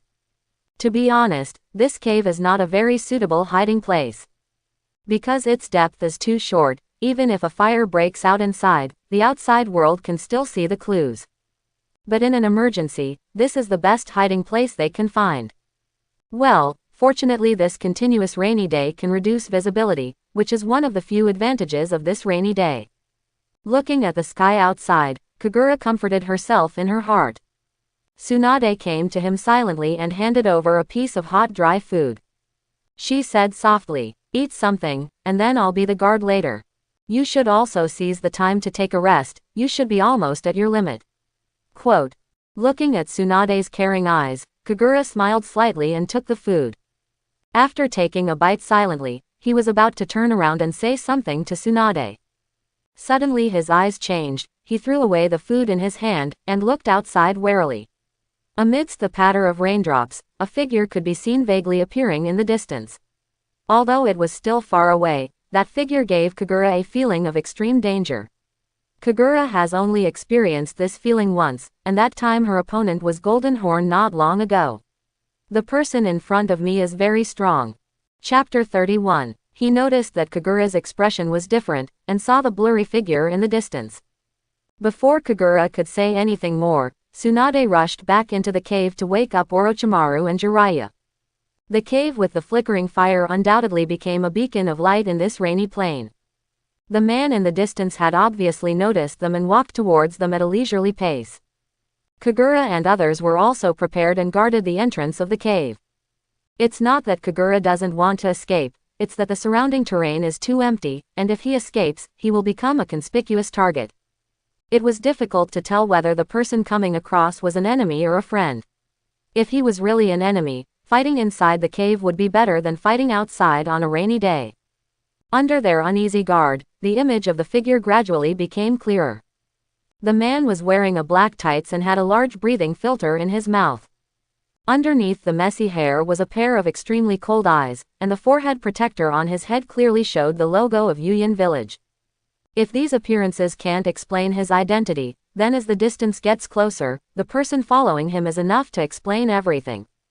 The man had short black hair and an ordinary face without any features. The only thing that can be remembered is his pair of small, gloomy eyes like lion majesty. Kagura and others had seen this person's appearance before, because this was exactly the target of their mission, Shota Fuda. At this time, the two people had arrived outside the cave. Seeing Kagura and the Konoha symbol on her forehead, Shota Fuda's eyes burst out with undisguised resentment. Kagura sighed helplessly, and said to the three people behind her in an inaudible voice, "I'll rush out later and you can take the opportunity to steal it." After saying that, he didn't wait for the three people to respond. He held his left hand tightly on his right wrist and leaned down to stare at the ninja from Yuyan Village in front of him. Stab, chirp. As a high-pitched bird song sounded, a powerful blue current flashed in Kagura's right hand. Facing this unknown strong man, Kagura used her strongest ninjutsu. He raised his head and looked forward, his eyes had transformed into Sharingan, and the double Magatama in his eyes were constantly rotating, obviously he had used distinguished heavenly gods at the same time. However, facing Kagura's attacking posture, the ninja from Yuyan Village remained unmoved and still watched everything indifferently with his arms folded. After a brief silence, the man spoke in a hoarse voice. "These eyes belong to the Uchiha clan of Konoha Village. Give up, your genjutsu is useless to me, but the lightning style you have is a bit interesting. Let your horse attack, you know you only have this one chance." Quote. This is not an alarmist statement, Kagura had just activated distinguished heavenly gods on the person in front of him. But obviously compared to the original Golden Horn, his genjutsu has no effect on the person in front of him. Gritting his teeth, his rotating Sharingan slowly stopped the activation of distinguished heavenly gods. With a soft drink in his mouth, the Chidori in his hand shone brightly, and his body stayed close to the ground and rushed out like a swooping falcon. The leaked energy from his right hand left a straight ravine in the path of his attack. Just when he was about to rush in front of the man, Kagura jumped up high. The Chidori in his hand has condensed to the size of an apple, and the high-pitched chirping sound from before has disappeared. This is obviously a manifestation of concentrating energy to the extreme. Just when the lightning-like blow was about to hit the man's chest, the man stretched out his right hand seemingly slowly. In Kagura's disbelieving eyes, the hand seemed to be raised slightly, and then it accurately grasped the wrist of his attacking right hand. He felt as if his right hand was imprisoned by an iron hand made of fine iron. No matter how hard he tried, he could not move forward even half a minute. Before Kagura could make the next move, the man raised his leg and kicked forward. Kagura's body instantly flew back like a cannonball and hit the stone wall next to the cave, making a big hole. Without any hesitation, at the moment Kagura was kicked away, the other three people did not follow Kagura's instructions and ran away. Instead, he rushed towards that person like Kagura. In just an instant, the three of them flew back at a faster speed, and three large holes appeared on the stone wall again. Kagura, who fell from the stone wall and knelt on one knee, couldn't help spitting out a mouthful of blood and looked at the enemy in front of her with a horrified expression. Although the golden horn he was fighting against was already in a very weak state, he never expected that a random person he met in the wilderness would be stronger than that golden horn. Seeing the four brats from Konoha being defeated in front of him, Shodanada showed an excited smile. He said to the person in front of him with a crazy look on his face, "Hanzo, kill them. When I go back, I can ask the higher-ups to give more bounties." The moment she heard the word, Hanzo, Kagura's heart suddenly jumped, and she immediately realized that the person in front of her was actually the legendary demigod. Sancho Hanzo, the future leader of a Megakure village, was regarded by the ninjas as the pinnacle of the ninja world at his peak, and enjoyed the title of demigod. In the future Second Ninja War, he will lead a country to fight against the three major countries including Konoha. Although Konoha won the battle and defeated the Hidden Rain village, it still could not defeat Sancho Hanzo. Of course, he is still in his youth and still does not have the demigod strength that people praise in the plot. But any ninja who can be called God will not be an ordinary person. No wonder I am like a newborn baby in front of him. After hearing Shota Fuda's order, Hanzo looked at him with his cold eyes. This time there was a hint of chill in the hoarse voice. "I said you haven't recognized your current situation yet.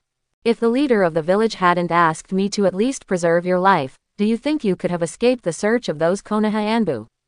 After saying that, he ignored Shota Fuda's furious expression and walked into the cave as if nothing had happened. But before going in, he paused briefly and said, "You four, if you are not dead, come in by yourself. If you try to escape, I will kill you." Quote. After saying that, he ignored Kagura and others and walked straight into the cave. Shota Fuda glanced at Kagura and others with fierce eyes, but thought of the consequences of offending Hanzo if he took action here. He reluctantly put away his gaze and followed Hanzo's steps in. Kagura barely stood up and looked at the other three people with concern. Fortunately, it seemed that Hanzo had saved his strength against them, and the three of them reluctantly stood up one after another. Seeing the questioning look in his companion's eyes, Kagura said nothing, but slowly shook his head and walked into the cave. The three of them frowned, and finally had no choice but to grit their teeth and follow in. He casually found a place to sit down in the cave, and Kagura closed her eyes tiredly. In addition to taking the time to rest, he thought about the current situation. Judging from the current situation, it is at least certain that the search operation in Konoha ahead must have failed. After all, the targets have already appeared in front of them. And the reason for all this should be because Hanzo took action. Well, that's right. It is not difficult for a future demigod to personally take action and fish someone out from under Anbu's eyes. But the question is, why didn't he kill his own group?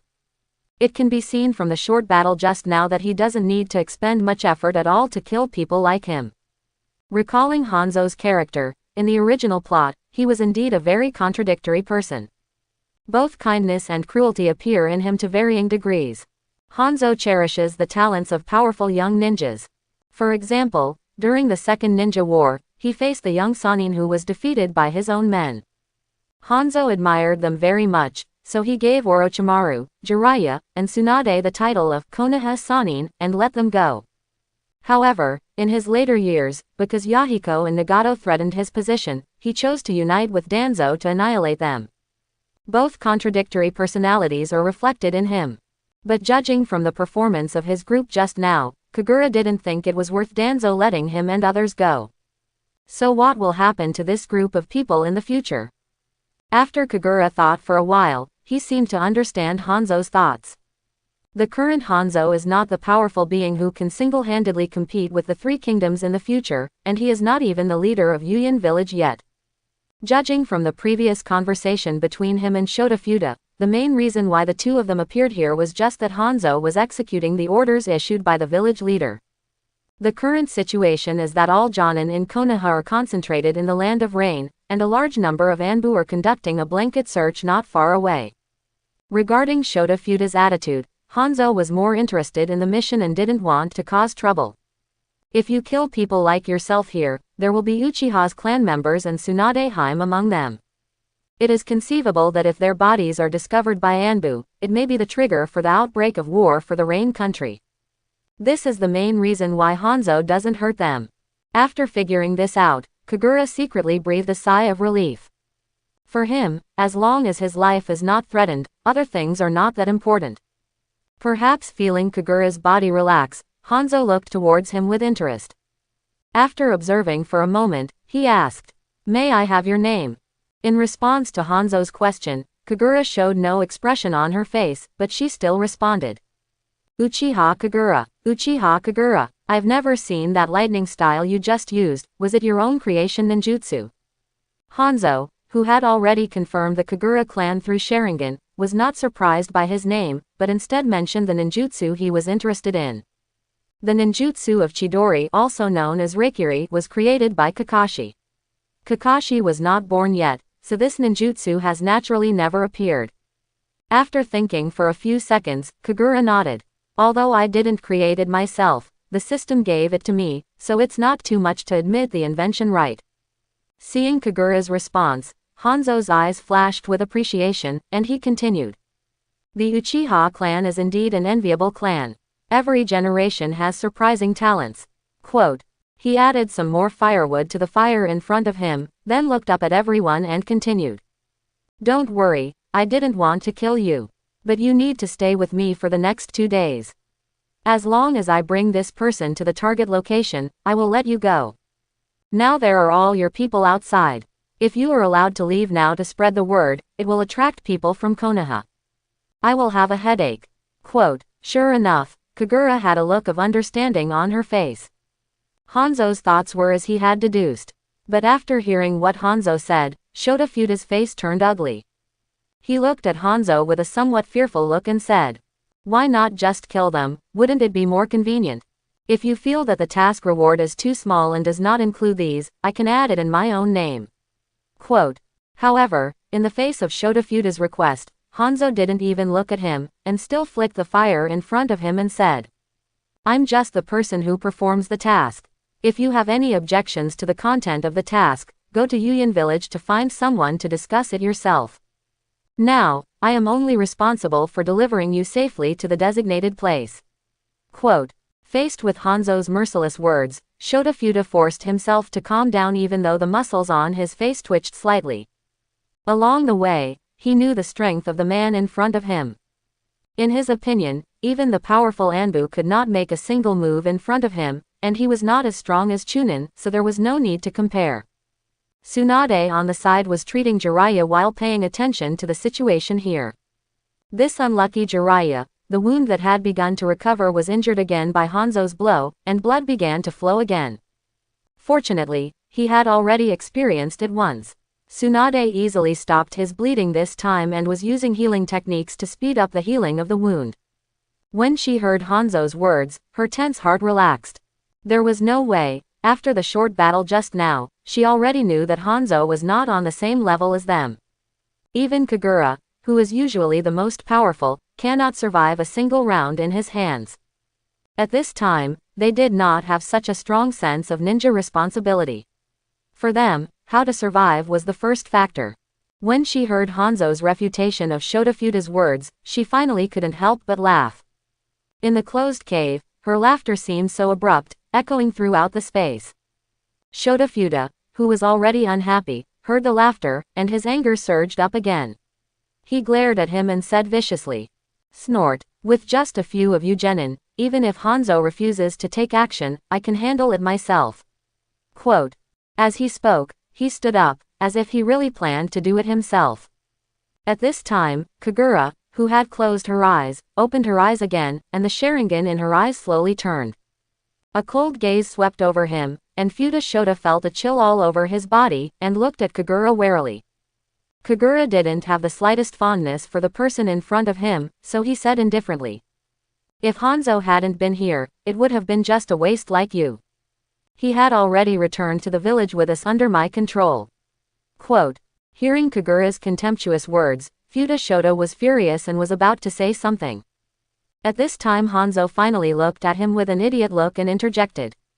"Sit down, you can't even judge the strength of your opponent. Don't be dissatisfied, that kid is telling the truth." Quote. After hearing Hanzo's words, Shotofuda's expression condensed. If it was just that kid, he would only regard it as the boy's provocation. But if it was Hanzo who said it, he would trust the other party's judgment. He sat down again angrily.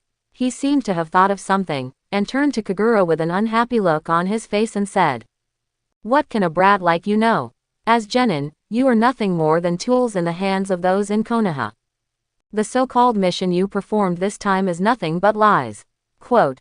Kagura frowned after hearing what Shotofuda said. But before he could say anything, Tsunade on the side spoke first and asked, "What do you mean?" Looking up at the four brats in front of him, and seeing the doubts in their eyes, Shotofuda showed a smile again and said, "What do I mean? I mean you were all deceived by that Hokage-sama and Danzo-sama.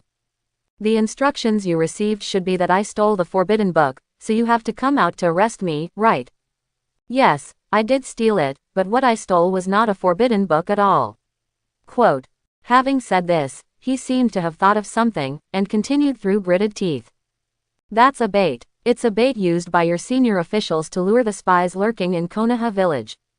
They moved us out this way and then quickly cleared us. All of this is just a plan by the newly appointed Hokage to clean up the internal affairs." Quote. Hearing Shotofuda's explanation, Kagura felt that all the confusion in the past few days had been solved. Why was the forbidden book, regarded as a treasure, so easily stolen by spies?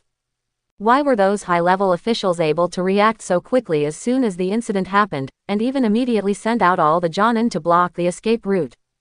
Why hasn't the system even issued a task to itself until now? Because the specific content of this A-level mission is to capture Shotofuda and retrieve the forbidden book in his hand. Since he doesn't have the forbidden book in his hand, this mission is naturally not a real A-level mission. This is why the system did not release tasks together this time. However, although he was a little surprised, Kagura didn't think there was anything wrong with what Konoha's senior officials did this time. Isn't it normal to find out the spies in the village and clean up the internal environment? The only surprise may be that Hiruzen Sarutobi did not expect that Kagura and others would encounter enemies like Hanzo in the periphery. After Tsunade and others heard what Shotofuda said, they looked at each other and showed the same expressions. At this moment, Hanzo waved his hand forward, extinguished the fire in front of him and stood up. After looking around for a week, he said to everyone, "Okay, let's move on. Konoha brats, please follow me for a while." Quote. Faced with Hanzo's invitation, it was obvious that Kagura and the others had no right to refuse. Without saying anything, everyone silently followed the two people out of the cave. Jiraiya, who was still injured, could only be helped forward by Orochimaru and Kagura. The rain, which seemed to last forever, gradually became smaller and stopped. Although the sun was still not visible and the sky was still full of dark clouds, the long-awaited rainless weather still made Kagura feel better. Naturally, Hanzo would not pay special attention to Jiraiya's footsteps. He still kept his own pace and walked towards the unknown location. Kagura and others, who were at the end of the team, made a conscious effort to keep up. Although Hanzo did not urge him, nor did he look back at them. But Kagura and others knew very well that if they used the excuse of Jiraiya's injury to fall behind, I am afraid that this seemingly benevolent enemy will chop the butcher knife on Jiraiya's head in the next second. So even though Hanzo didn't say a word along the way, they spontaneously quickened their pace. In rainy weather like the land of rain, it is difficult to define the time of day. After walking for about half a day, the sky was unknowingly replaced by a dark curtain, and Hanzo, who was walking at the front of the team, stopped for the first time. He raised his head and looked at the sky. Having lived in the land of rain since he was a child, he instantly judged that tonight would also be a rare rainless state. He casually came to the foot of a big tree and sat down without saying a word. Although there was no instruction, everyone behind him understood that he wanted to rest where he was. Panting slightly, Kagura put down Jiraiya on his back and helped him sit against the tree. Although he had been treated by Tsunade, Jiraiya, who had been injured twice in a short period of time and had lost a lot of blood, was now extremely weak. In the beginning, he was indeed supported by Kagura and Orochimaru. But as Hanzo's pace quickened, it was really impossible to keep up with this supported walking method. Finally, Kagura decided to carry Jiraiya on her back. Looking up and seeing Jiraiya's apologetic eyes, Kagura smiled slightly and shook her head gently. Seeing that Hanzo had no idea of setting up a fire, and even though there was no rain, it was indeed impossible to light a fire in the damp woods. The four of them, Kagura, silently took out the dry food from their bodies and started eating. At this time, the most correct thing to do is to seize the time to replenish your physical strength. Looking at the movements of the four of them, Hanzo secretly nodded. He has always admired such smart people. He finally spoke and said, "I will let you go at noon tomorrow at the latest." After saying that, he closed his eyes and leaned against the tree without making any sound. Although there was a hint of ferocity on Shotofuda's face after hearing what he said, he did not say anything in the end. As for Kagura and the others, it was as if they didn't hear Hanzo's words and continued to eat the dry food in their hands in silence. Time slowly turned to late night, and the dark clouds in the sky that seemed to never disperse finally faded away. The bright moonlight spread to the earth, giving the woods a silvery halo. At this time, everyone had closed their eyes, breathing evenly and leaning against the tree to rest. Suddenly, Hanzo, who seemed to be sleeping soundly, suddenly opened his eyes. Whoosh! The moment he opened his eyes, with a slight sound, a black kunai suddenly shot towards his upper body. Hey! There was a dull sound of digging into the wood, and Hanzo, who was sitting there, disappeared, and the kunai was inserted deeply into the trunk of the tree. But a hissing sound came from the kunai, and there was an explosive talisman tied to the kunai.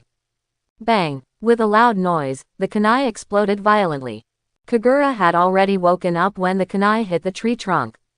His first reaction was to grab Jiraiya beside him and quickly retreat. Although Orochimaru and Tsunade were a step behind him, they also rushed out before the explosion.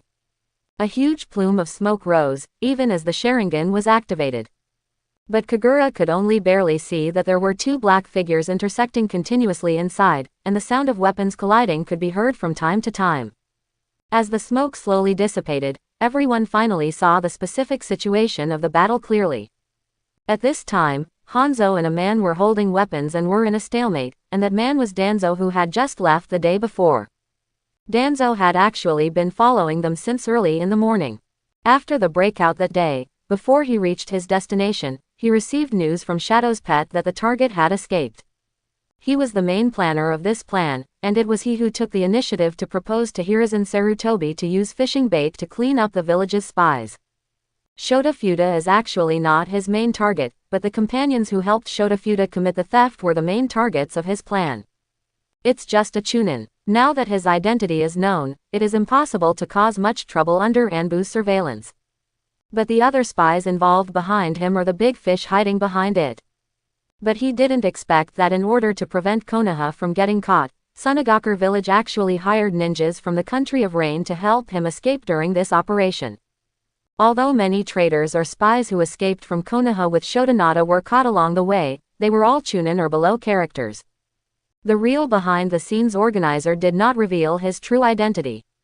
In this way, the existence of Shotofuda appears to be more important than imagined.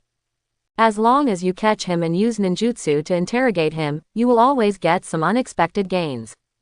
So after receiving the news from Anbu, he immediately stopped moving and started searching the place. As the leader of an organization like Root, Danzo's tracking technology is naturally top-notch.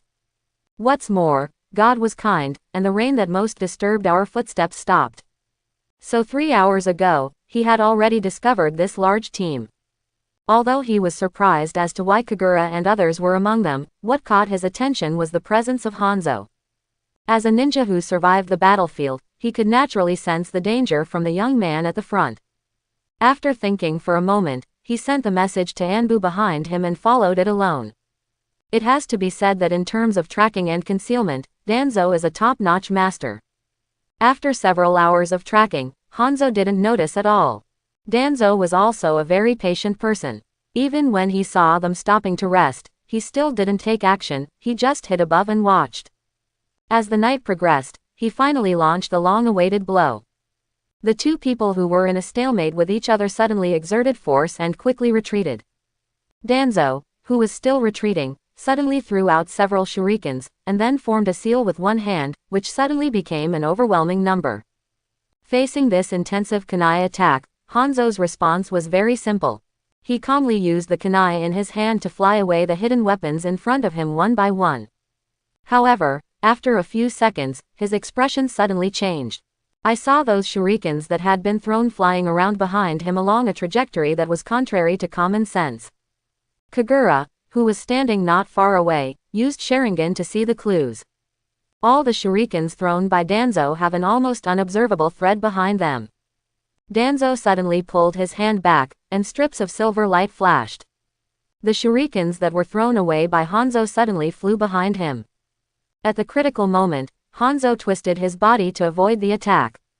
But when he came back to his senses, he found that he had been bound by the thin but actually tough thin threads and shurikens. Hiss! A familiar voice came again, and the dozens of shurikens tied to his body were suddenly lit. Taking a closer look, all the shurikens were tied with yellow detonating charms. Bang! An explosion sounded louder than before, and a huge fireball exploded where Hanzo was standing. This explosion set off a huge gray mist, which instantly filled the entire forest. Danzo, who succeeded with one blow, didn't care about the results of the battle at all. He kicked his feet hard and quickly rushed towards Kagura and others. In front of him was the astonished Futa Shota. From the beginning to the end, he had no intention of deciding the outcome with Hanzo. All his attacks were just to hold back the strong man. Danzo's target from the beginning was Shota Futa, who was standing aside. Under Shota Futa's disbelieving gaze, the kunai in Danzo's hand plunged into his body. Danzo's eyes narrowed, and Shota Futa's incredulous face gradually disappeared in front of him, replaced by a piece of wood. As a senior spy, Shota Futa may not be very strong, but when it comes to caution, he is definitely not lacking. As early as the two started fighting, he knew that this was Konoha's man who came to arrest him. While Kagura was focusing on the battle ahead, he even secretly used the substitution technique under his Sharingan eyes. After vigorously shaking off the wooden section that was hid in his hand, Danzo quickly scanned the surroundings with his wolf-like eyes. A black shadow flashed past. It was Shota Futa who was hiding in the darkness. He quickly rushed towards Kagura and others. Seeing this, Kagura and others immediately assumed a fighting stance. However, under Kagura's astonished gaze, Shota Futa suddenly changed direction when he was about to meet him. Slightly dazed, he immediately understood Shota Futa's goal, but it was already too late. I saw Shota Futa's figure flashing past, and Jiraiya, who was lying next to Kagura, was already being held hostage by his hands. When his figure stopped, Jiraiya was already tightly wrapped in front of him with his right hand. He stood behind Jiraiya warily, looking at Kagura, Danzo and others. Holding a kunai in his left hand, he pressed it against Jiraiya's neck and said cruelly, "Don't even move, otherwise I will kill this brat." Quote. Coercing hostages was obviously an idea he had thought about for a long time, and Jiraiya, who was unable to move due to injuries, naturally became the best target. Jiraiya turned his head to look at Shota Futa with shame and resentment, but he really didn't have the extra strength to resist. In this way, the scene once again formed a stalemate. And just when this episode happened, the gray fog on the other side gradually dissipated. As the saying goes, there is no harm in the smoke. Hanzo's unscathed figure slowly emerged from the gray mist. Although the expression on his face was still cold, there was obviously a hint of anger in his eyes. Without saying anything, he accelerated and rushed towards Danzo. Seeing this strong man attacking again, Danzo also had a hint of anxiety in his eyes. As if he had made some decision in his heart, he gritted his teeth and rushed towards Shotafuda again. Danzo hadn't arrived yet, but he had already thrown several darts at Shotafuda. Seeing Danzo ignore the hostages in his hands and launch an attack, a cruel look flashed in Fuda Shota's eyes. He raised the hostage in his hand to resist without hesitation. Following Jiraiya's muttering and Tsunade and Orochimaru's exclamations, several darts pierced into Jiraiya's body and several blood flowers exploded. However, facing this situation, the expression on Danzo's face remained unchanged, and the dagger in his hand flashed with cold light. His body still rushed towards Fuda Shota at high speed, and the sword in his hand suddenly thrust forward. He wanted to pierce Jiraiya's body directly and hit Shotafuda. Tsunade and Orochimaru, who did not expect Danzo to make such a move, exclaimed. Orochimaru's hand had grown longer and he wanted to stop him. But their actions were always one step behind Danzo, and it seemed impossible to catch up. In the desperate eyes of the two people, just when Danzo's shuriken was about to penetrate Jiraiya's body, there was a loud shout and an explosion. Duanzo, how dare you! A blue lightning suddenly appeared at the scene, and the target of that lightning was Danzo in front. Feeling the rapidly approaching offensive behind him, Danzo narrowed his eyes and made a decision in a moment. The shuriken he had thrust out suddenly retracted, and his body forcibly turned around in an indescribable posture. At the moment when the lightning was about to hit him, he finally managed to defend himself and barely block the blow with the weapon in his hand. Boom! With a crisp sound, Danzo was knocked back several meters. But after flying upside down, he quickly adjusted his posture in the air and landed steadily on the ground. He looked up and saw that the one attacking him was Kagura with the blue electric ball flashing in his hand. The Kagura that activated Chidori slowly dissipated. Ninjutsu raised his head and glared at Danzo. Danzo was stunned the moment he saw his eyes. Because right in front of him was a pair of 3 Magatama Sharingan. 9-year-old Sanmagatama, he muttered in disbelief. Time went back a few seconds, and Kagura was also caught off guard by Danzo's attack. He could only watch helplessly as those darts pierced into Jiraiya's body. At that moment, Kagura felt as if time had been pressed on the pause button. Jiraiya's painful eyes and the blood splashing on his body were clearly reflected in his eyes. At this time, several images seemed to flash through his mind. That was the scene before Jiraiya's death in the original plot. With scattered white hair and a smile without regrets, the figure slowly sank to the bottom of the lake. Am I really unable to change their fate? For the first time since time travel, Kagura felt a sense of powerlessness. And along with that feeling of powerlessness is an unprecedented anger. No, all tragedies will be changed in my hands. As this firm thought rose, even Kagura didn't notice that a Magatama slowly appeared in his Sharingan. If Kagura could open the system and check at this time, he would find that his pupil technique column has changed. The progress instantly reached 100%, and the attributes also changed too. Eye technique, 3 Magatama Sharingan, progress 0.1%. In fact, after these 2 months of practice, the progress of his eye skills has reached 99%. But in the last 1%, Kagura found that no matter how hard she practiced, she still couldn't make a breakthrough. In fact, this is precisely because he lacks the emotions needed to advance. Since he used system help for the last advancement, he was not aware of this. After traveling through time, his goal is to survive. For this reason, he has always kept a low profile, and it can even be said that he just wants to survive until the day when the protagonist solves everything. But without even realizing it, the 3 members of Class 7 gradually became indispensable companions in his heart. They perform tasks together, play together, and worry together. Kagura began to get used to the presence of these people in his life, and he even began to work hard to change the miserable fate of these companions. However, it was at this moment that the scene of Jiraiya being injured appeared in front of him. The bright blood flowers seemed to break through some of the shackles in his heart, and the strong emotions made him finally reach the realm of 3 Magatama at this moment. It was at that moment that he subconsciously used Chidori. At this time, he didn't notice that Chidori, which originally required a certain amount of energy, was used instantly by him this time. Kagura, who had forced Danzo back, slowly stood up straight and glared at Danzo in front of him. At this time, a hint of fear flashed in Danzo's eyes. The genius of Uchiha was able to possess 3 Magatama at the age of 9. It can be said that even Uchiha Madara did not have the talent of the boy in front of him. At this time, Hanzo finally arrived on the battlefield. Seeing that his mission target was not injured, he did not take the opportunity to launch an attack. With just a flash, he stood behind Shotofuda, looking warily at Kagura and Danzo facing each other in front of him. Seeing Hanzo's arrival, Danzo knew in his heart that his plan of a quick victory had failed. He frowned and looked at Kagura, and said in a questioning tone, "Do you know what you are doing?" At this time, Tsunade and Orochimaru finally rushed to Kagura, and they also looked at Danzo with angry eyes. Kagura patted the dust on his feet, his face returned to calmness and he replied, "Of course I know what I'm doing.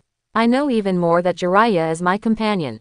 Faced with Kagura's response, Danzo said noncommittally, "Companion, do you think you guys are still playing house in ninja school? I told Hiruzen Sarutobi that the education in the village is too peaceful now. People of your generation have forgotten what a ninja is. Completing the mission is the first element of being a ninja. The sacrifice of companions in the process is not the reason that hinders the mission. What you just did is a disgrace to ninjas." Looking at Danzo, who was speaking with an angry look on his face, Kagura pondered for a moment and then suddenly chuckled. He looked at Danzo with a pair of bright eyes and said disdainfully, "I'm sorry, I don't agree with your philosophy. My philosophy on life can only be defined by me. Only I can decide what kind of ninja I want to be." After saying that, he no longer paid attention to Danzo in front of him, but turned to Hanzo on the side and said, "Hey, Hanzo, I have a deal, would you be interested in hearing about it?" "Hey, Hanzo, I have a deal that you would be interested in hearing about." Facing Kagura's words, Hanzo did not refuse, but he also did not respond. He just looked at Kagura silently and motioned for him to continue. Kagura didn't care about his response and continued, "I'm here to help you stop this Konoha pursuer. You ask Shotofuda to put down my companion, and then you go directly." Quote. Seeing the thoughtful look on Hanzo's face, Kagura said, "Perhaps you still don't know who the person in front of you is. His name is Danzo, and he is Jonin, the leader of our 7th team.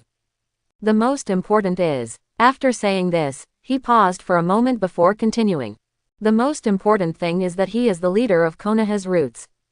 You can also understand that he was Anbu's mentor for a large part of Konoha's future. Based on what I know about him, he must have sent a message to Anbu not far away before taking action. I believe those Anbu must be on their way here now. If you continue to hesitate, I'm afraid you won't be able to leave even if you want to wait." Quote. With Kagura's explanation, Hanzo's hesitation slowly dissipated and his expression returned to calm again. Without saying much, he replied one word to Kagura. "Good." Then, he turned to look at Shotofuda and gave a concise order. "Let him go." Fuda Shota frowned, not wanting to let go of the only hostage just like that. At this moment, he wanted to ask Hanzo, "Why do you believe that kid's words?" But seeing Hanzo's unquestionable look, he still flinched. With a dissatisfied click of his tongue, he roughly pushed the already unconscious Jiraiya forward. Seeing Jiraiya rushing towards him, Orochimaru rushed over immediately and picked up Jiraiya, who was about to fall to the ground. Tsunade glared at Shotofuda, and then immediately went to check on Jiraiya's injuries. At this time, Jiraiya's eyes were tightly closed, and a lot of blood was flowing on his body. Almost all of those darts were submerged in his body, and only a small part was exposed. Quickly pulling out all the darts, and immediately using healing techniques to stop the bleeding. After feeling Jiraiya's breathing gradually become steady, Tsunade felt relieved. She nodded to Kagura, who looked at her, indicating that Jiraiya was not in any danger. Seeing Tsunade's gesture, Kagura also breathed a sigh of relief. After sending Jiraiya out, Hanzo didn't waste any time, just grabbed Fuda Shota and ran away. As for Danzo, He did not stop him from the beginning to the end, but just watched it all indifferently. In fact, it was not that he acquiesced in Kagura's so-called deal, but he knew very well that due to Hanzo's deliberate precautions, he had lost the possibility of capturing Shota Fuda alive. After Hanzo had gone away, he spoke slowly. Speaking of which, I'd really like to know what cards you have to propose such a deal. Why do you think you have the strength to stop me? Looking at it, he casually looked at Kagura's right hand and continued. Just that lightning style move you just made. Indeed, that move is very fast and powerful. But you should know very well in your heart that you cannot hit me if I am prepared. Speaking of which, having said this, he slowly narrowed his eyes, looked at Kagura critically and said. Golden Horn probably died from that move at that time. Lightning style damage, that trace of a straight sprint of hundreds of meters. I see. Ignoring Danzo's speculation, Kagura looked at Danzo calmly and said. Well, your suspicion is indeed correct. It is precisely because of this that I have been trying to hide this ninjutsu move from you before.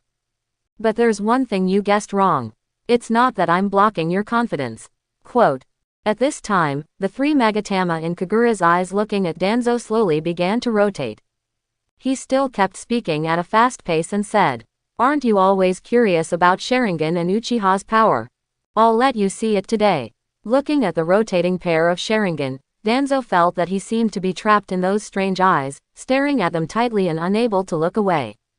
It seemed like an instant, and it seemed like a long time passed before Danzo finally woke up. Just realizing the surrounding environment, a trace of confusion flashed in his eyes. The environment the two of them were in at this time had not changed. Of course, it would not be accurate to say there had been no change. Tsunade and others who were supposed to be behind Kagura disappeared, and the original night sky also changed. The starry night disappeared, replaced by a sky as red as blood. The surrounding trees completely turned into black shadows, standing abruptly on the ground like silhouettes.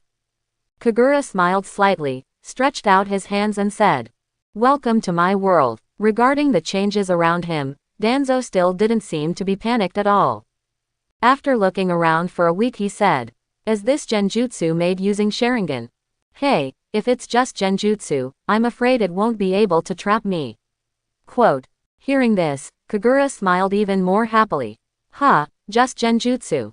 This is an S-level ninjutsu, coming from the special skill of the genius Uchiha Itachi, Tsukuyomi. Yes, this is the S-level ninjutsu that Kagura drew after killing Golden Horn last time. But after drawing it, Kagura encountered a problem. He found that he could not completely release this ninjutsu. It was obviously just an S-level ninjutsu like Distinguished Heavenly Gods, but Kagura found that it just couldn't be released perfectly. After struggling for a long time, he also understood that this might be due to the fact that he was still the second Magatama Sharingan. Both genjutsu, Tsukuyomi and Distinguished Heavenly Gods, actually rely on Sharingan to operate. Therefore, the level of Sharingan plays an absolutely important role in the performance of these two. In fact, Kagura has always felt that she has not fully utilized the power of Distinguished Heavenly Gods. As a ninjutsu known as the strongest genjutsu, Distinguished Heavenly Gods seems too restrictive in his hands. Every time you fight, if you encounter an opponent who is stronger than yourself, the effect of this move will be almost zero. But all this disappeared after Kagura broke through to the three Magatama Sharingan. Just now, Kagura vaguely felt that the shackles that restricted her from using Tsukuyomi were gone. The mentality of giving it a try actually turned out to be successful. Hearing Danzo's disapproving remarks, Kagura's lips curled up slightly. He responded unhurriedly, Really, then you try. Danzo frowned after hearing Kagura's confident speech. However, he still raised one hand to perform the seal and shouted loudly. Untie. However, all his movements were like a clown, and the surrounding scenery did not change at all. At this time, Danzo finally had a look of panic on his face. Seeing this, Kagura spoke again. I've given you a chance, and now it's my turn. As soon as he finished speaking, Danzo found himself tied to the cross in the blink of an eye, and Kagura was holding a familiar dagger in his hand. Kagura was carefully observing the dagger in his hand, and said while looking.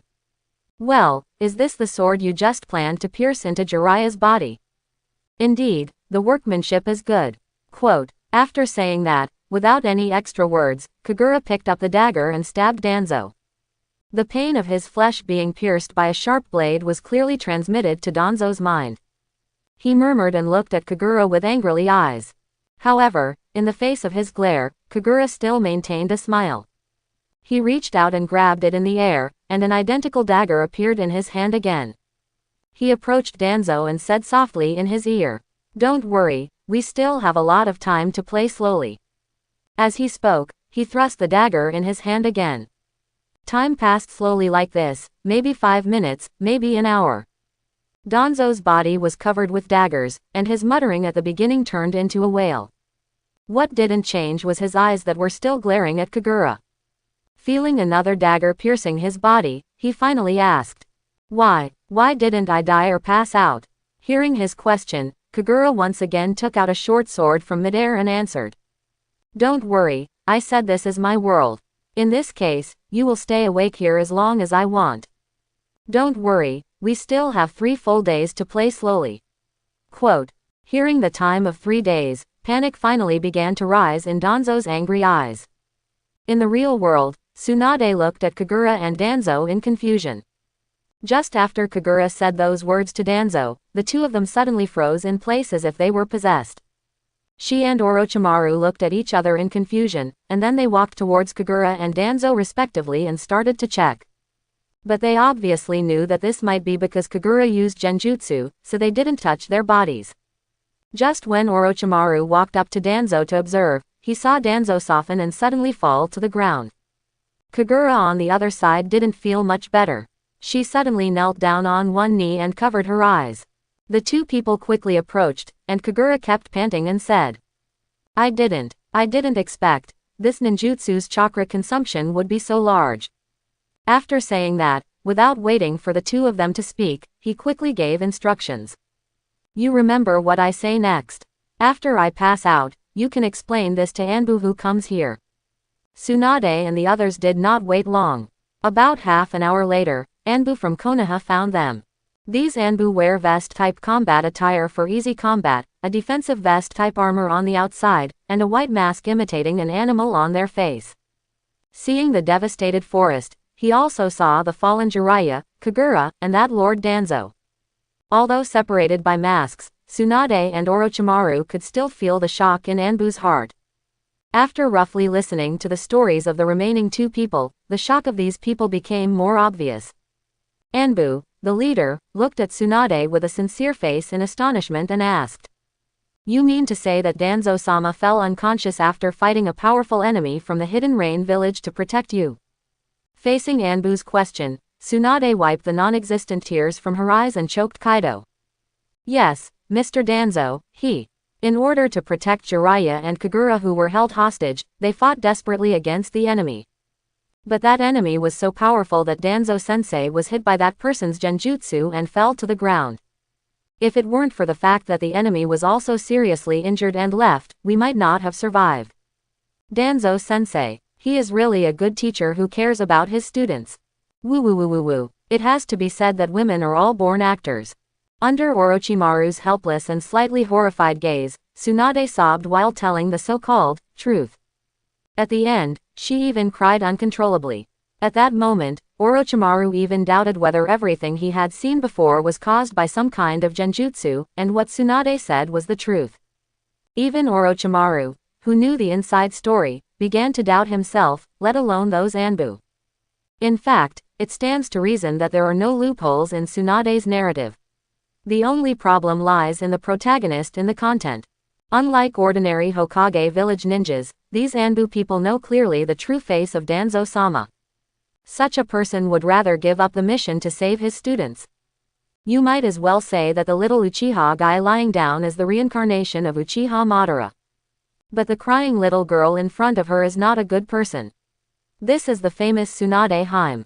You have to veto her on the spot, and it's hard to say who she will report you to when she gets back. Under the dilemma, the leader changed his mind and chose to believe Tsunade. There is nothing we can do, the person involved is lying on the ground. If there is any problem, we should wait until he wakes up.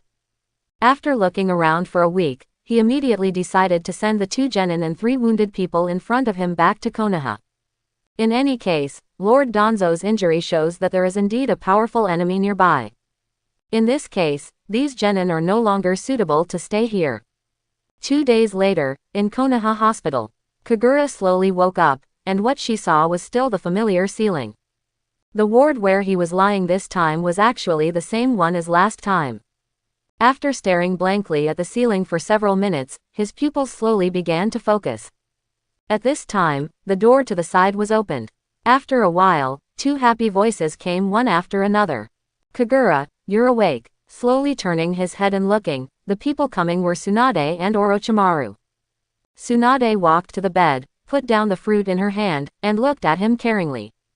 When she saw Kagura's eyes looking back, she instantly knew what Kagura meant, patted him gently and said, "Do not worry. I have already explained clearly how Danzo-sensei saved us."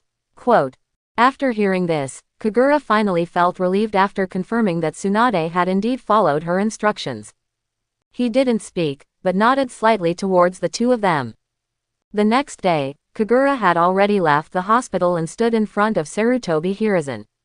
Unlike last time, Kagura was unconscious this time because he ran out of chakra in a short period of time.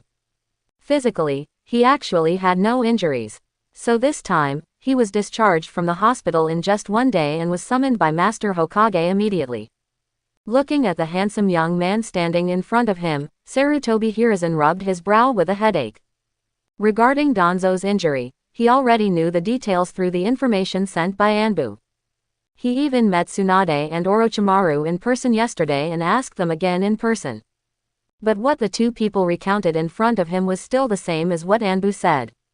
As Danzo's friend for many years, why didn't he understand Danzo's character? What's more, Danzo personally planned and participated in this incident. How could he give up the important goal of capturing Shotofuda at the last moment?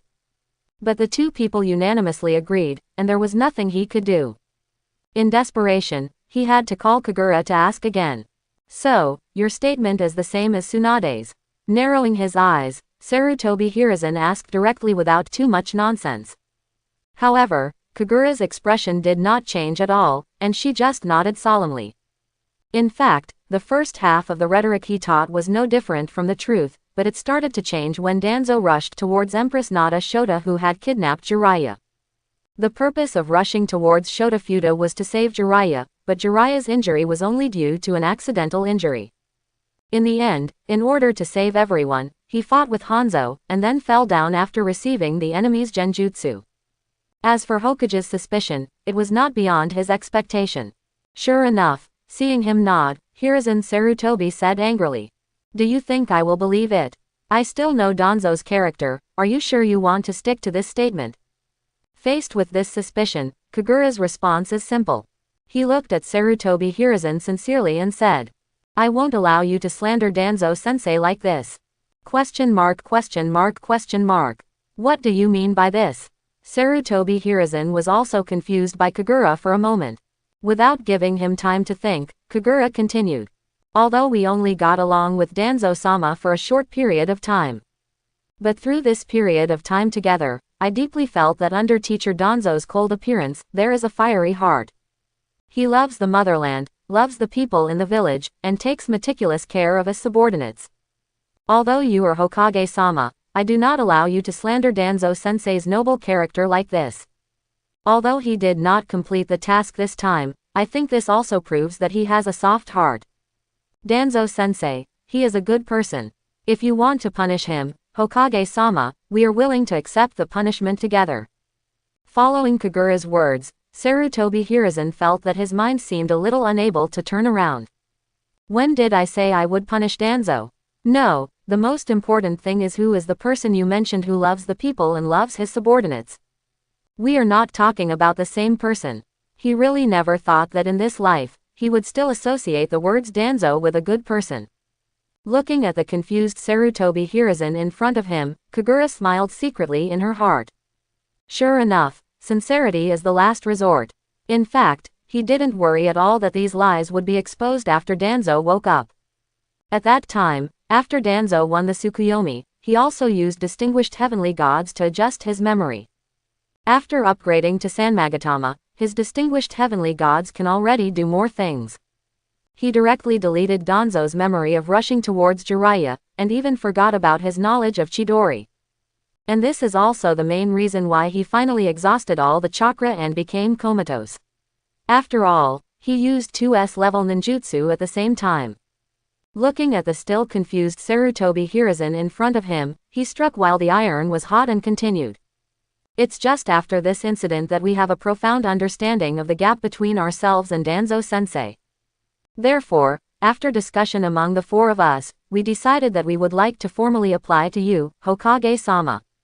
We hope that Mr. Danzo will no longer be our instructor. We don't want to drag him down anymore. Quote. After hearing this, Sarutobi Hiruzen, who was still doubting himself, suddenly woke up. He looked at Kagura in surprise and asked, "You mean you want to form a team of 4 of you?" Seeing Kagura nodding in response, he began to think deeply. Well, judging from Kagura's request, there are indeed some problems. But that wasn't his biggest concern. Even today I specifically asked Kagura to come over for questioning, and my original intention was just to give him a beating. Its purpose is to tell him, "Boy, everyone knows what you are doing, so don't go too far in the future." As for Danzo's vigilance towards Kagura, Sarutobi Hiruzen has always been aware of it. When Danzo offered to be the leading teacher of Class 7, he had clearly expressed his opposition. And the consequences this time also showed that they really couldn't be in contact with each other for a long time. This time they were just in a coma, and it was hard to say that there would be big problems later. Thinking of this, he actually already had some agreement with Kagura's proposal. But in the end he rolled his eyes and said with a malicious look on his face, "I can approve your proposal, but, hee." Having said this, he laughed evilly and said, "You have to complete a task first and prove to me that you are capable of forming a team on your own." In Futada showed his impression, he had never met his parents. From the moment he can remember, he has been living in the orphanage of Sunagakur village. There is no gentle and pleasant dean like in the novel, nor is there a considerate and caring teacher. In fact, most of that kind of existence only exists in novels or plays. The orphanage where he lived was actually an education center for training soldiers. From the day he could remember, he was faced with almost non-stop training every day. After training every day, eat food that is not delicious but can definitely fill your stomach. But even so, no one around him would complain. Because those who would complain have long since been kicked out and have ended up nowhere. Every day he faces male instructors with resolute faces, or the so-called dean with a majestic face. Fortunately, there will always be a way for orphans like them to survive. Although life is tough, there are not many casualties actually caused by training. On such days, he finally celebrated his 10th birthday. And on this day, his birthday gift was a shuriken. On that afternoon, in that familiar training ground, he used that shuriken to insert into his friend's belly. Although he can't remember the name of that friend clearly now.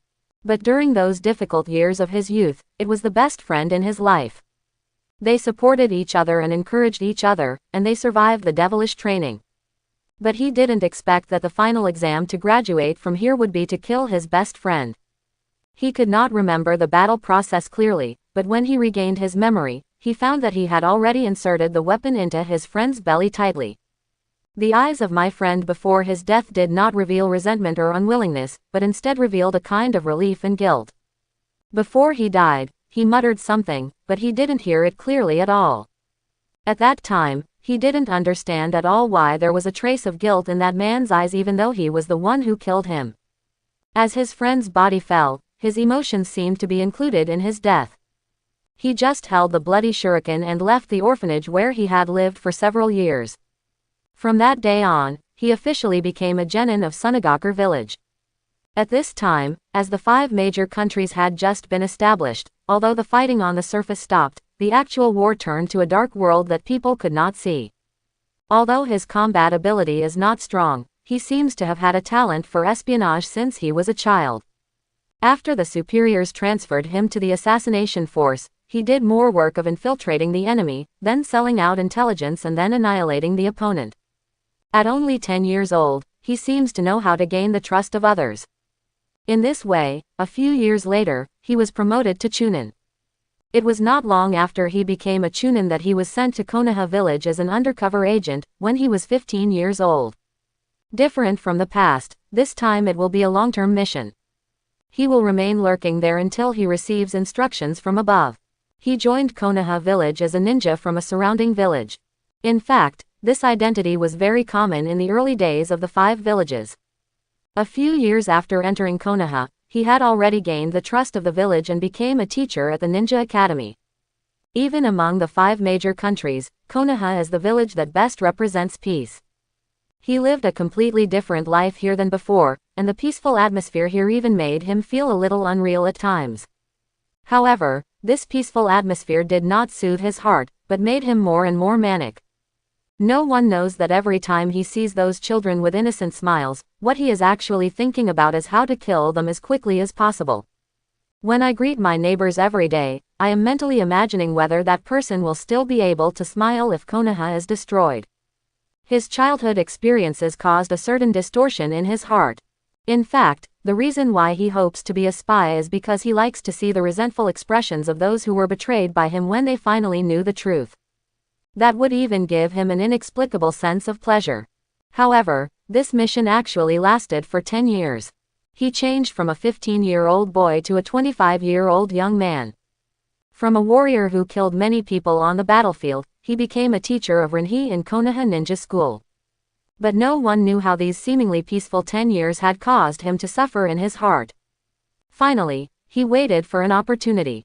Taking advantage of his position, he learned about the existence of the Forbidden Book and its specific storage location. That is the work of the second Hokage, and I heard that there is even a forbidden book in it that can resurrect the dead. He immediately told this information to his superiors, and his superiors also attached great importance to this information. Sure enough, within a few days, instructions came from superiors. They will let other spies lurking in Konoha work together to steal this forbidden book.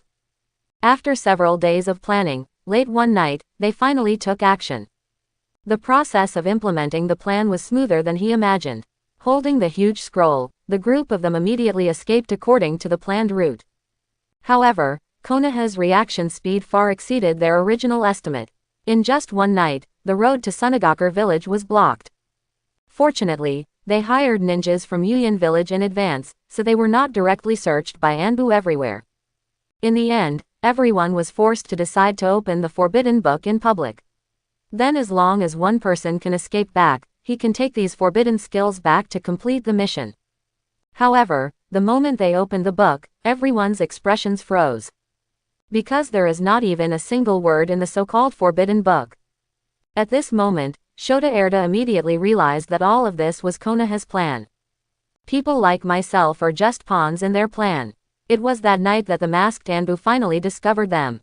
A fierce battle broke out.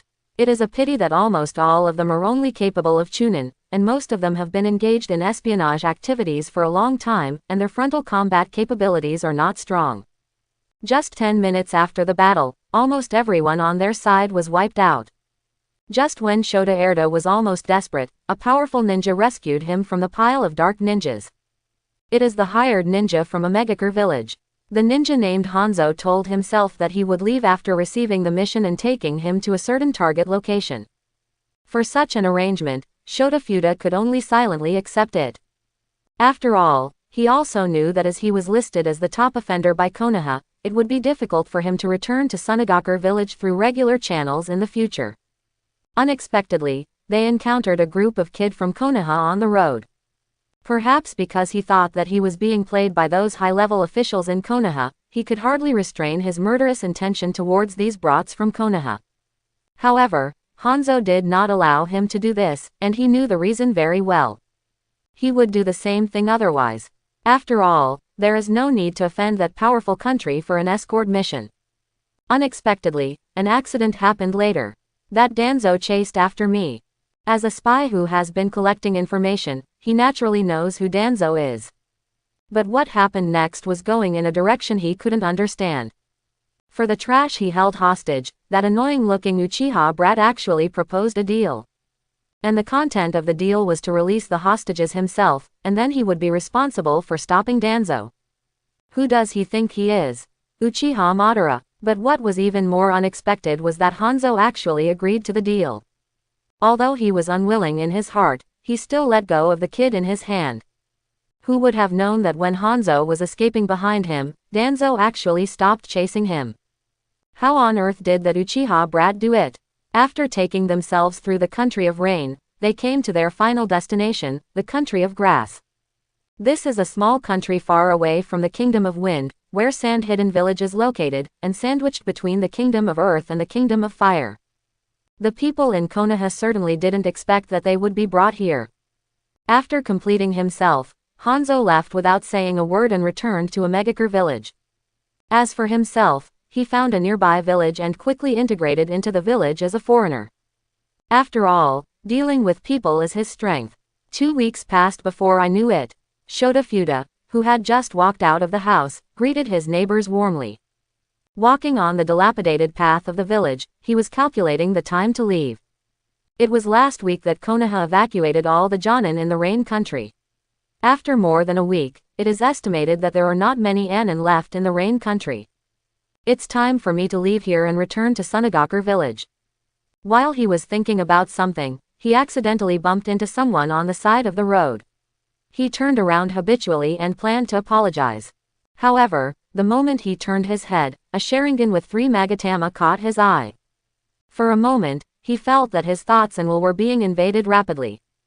He knew very well in his heart that if the person in front of him completely invaded his will, he would probably be in bad luck. But he was powerless to stop all this. At the moment when his thoughts were about to disappear, a certain scene buried deep in his memory suddenly appeared in front of him. It was a training ground illuminated by the setting sun, and standing in front of him was his friend who was killed by him. The man spit out a mouthful of blood and said in an inaudible voice, "I'm sorry, Fuda Shota. You can only walk on your own in the future." Quote. By the way, I remembered his name. That's my good friend, his name is Long Kitai. Seeing Shota Fuda who was under his control in front of him, Kagura and Tsunade and others behind him finally breathed a sigh of relief. Although it was strange why this person suddenly smiled at the end of his struggle, the most important thing was that they finally completed their mission. Yes, the task given to them by Hiruzen Sarutobi that day was capture Shota Fuda alive. In order to complete this task, they followed the clues along the way for more than 10 days. Finally, they caught up to the village and locked their target. Looking at the dull-eyed Fuda Shota, Kagura looked at her companions behind her and smiled. He waved his little hand and said, "Let's go, we're going home." Konoha 25, 3 years after the Danzo incident. Within the Kingdom of Water. Similar to the Uzumaki country that Kagura and others have visited, the Water Country is a huge island far away from the mainland. It's just that its land area is much larger than that of the Whirlpool country, and there are many scattered small islands around it. On one of the small islands, a group of Chunin from Kurigakure village were running away with frightened faces. One of them was carrying a girl with red hair under his arm. These ninjas were struggling to escape forward while turning their heads to look back from time to time. The leader among them was obviously at the front, gritting his teeth and roaring in a low voice. How could we meet them? Those monsters from Konoha. However, before he finished speaking, a huge shadow suddenly appeared in front of them. A small mountain-like object suddenly landed in front of them. Taking a closer look, it was a toad that looked like a small mountain. The toad was holding a pipe in one hand, taking a leisurely puff, and calmly exhaled at the ant-like enemies in front of him. A Wengran voice came out of his mouth. "Hey, little Jiraiya, is this the group of people?" As he asked, a young man with white hair slowly walked out from his head. He glanced condescendingly at the group of people below, and when he saw the trapped girl, a trace of contempt flashed in his eyes. He did not answer the question of the toad at his feet, but said dissatisfiedly, "How many times have I told you, Mrs. Wen? When you call my name, don't add a small character in front of it. I'm 12 years old." Compared with before, Jiraiya did have a lot of changes at this time. The casual kimono attire he was used to was gone, and now he was wearing a Jonin combat uniform similar to Kagura's. If there is any difference, it should be that the color of the vest is not purple, but red. In response to Jiraiya's protest, Gamabunta still calmly took a puff of cigarette and replied calmly. Okay, little Jiraiya. I understand, little Jiraiya. Quote. Faced with the rogue attitude of the giant toad at his feet, Jiraiya could only do nothing. He pretended not to have heard those words, and suddenly pointed his finger at the crowd below and shouted in a serious voice. Let that girl go. Upon hearing this, the leader looked towards the people around him, and the two nodded. Suddenly the team split into two teams and rushed out in both directions. Seeing the enemies below fleeing separately, Jiraiya did not stop him in any way, but shook his head regretfully. The leader of the team on the left saw that the toad did not move at all. Before he could feel the joy in his heart, something unexpected happened in front of the team. They saw a hand suddenly appear out of thin air in front of them, holding a dagger in that hand, and directly chopped down the ninja who was rushing forward. As the ninja screamed, the people behind him stopped in alarm. Everyone's eyes were fixed on the hand in the air. As the hand was slowly retracted, they discovered another young man standing on the tree. The young man had long, silky black hair, snow-white skin, and a pair of vertical pupils filled with a hint of coldness. He was dressed the same as Jiraiya, except that his vest was black. Unlike his somewhat intrusive appearance, he seemed very polite when he spoke. He bowed slightly to everyone and then said softly, Sorry everyone, I'm afraid I can't let you leave from here. Looking at the young man in front of him, the leader swallowed nervously, but before he could speak, a loud noise suddenly came from behind him. He quickly looked toward the rear and saw that the other group of people who had originally separated had disappeared. It was replaced by a cloud of dust. You scumbags who robbed girls, die. Following a vicious female voice, a figure of a young girl could be vaguely seen gradually walking out of the fog. Until the smoke dissipated, the girl's figure finally appeared in front of them. This person is Tsunade. After 3 years, her hair has grown longer and is still tied into a high ponytail behind her back. She was dressed the same as Jiraiya and the others, except her vest was cyan. After realizing that he and others were vaguely surrounded by these 3 people, the leader's face darkened. But at this moment, the last sound made him break out in cold sweat. Because the voice came from behind him. How many times have I told you not to talk nonsense when performing tasks? Why don't you go, stop these? If they were really so obedient, why would they need the police? And Jiraiya, where did you learn the phrase, let that girl go? I told you not to read so many weird books.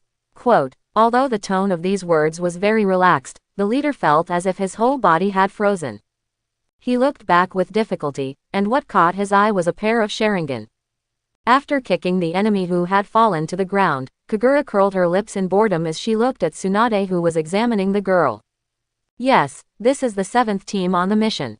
This time, the task they received was to rescue a robbed girl commissioned by the Kingdom of Whirlpool. Looking at the girl's bright red hair, Kagura sighed slightly. Just like the plot in his impression, various countries have begun to reach out to the Kingdom of Whirlpool. As the Kurigakure village that is geographically closest, it is naturally one of the leading criminals. But he knew very well in his heart that all this was just the beginning, and the demise of the Whirlpool country was inevitable. After checking that the girl was fine, Tsunade took the initiative to carry the girl on her back.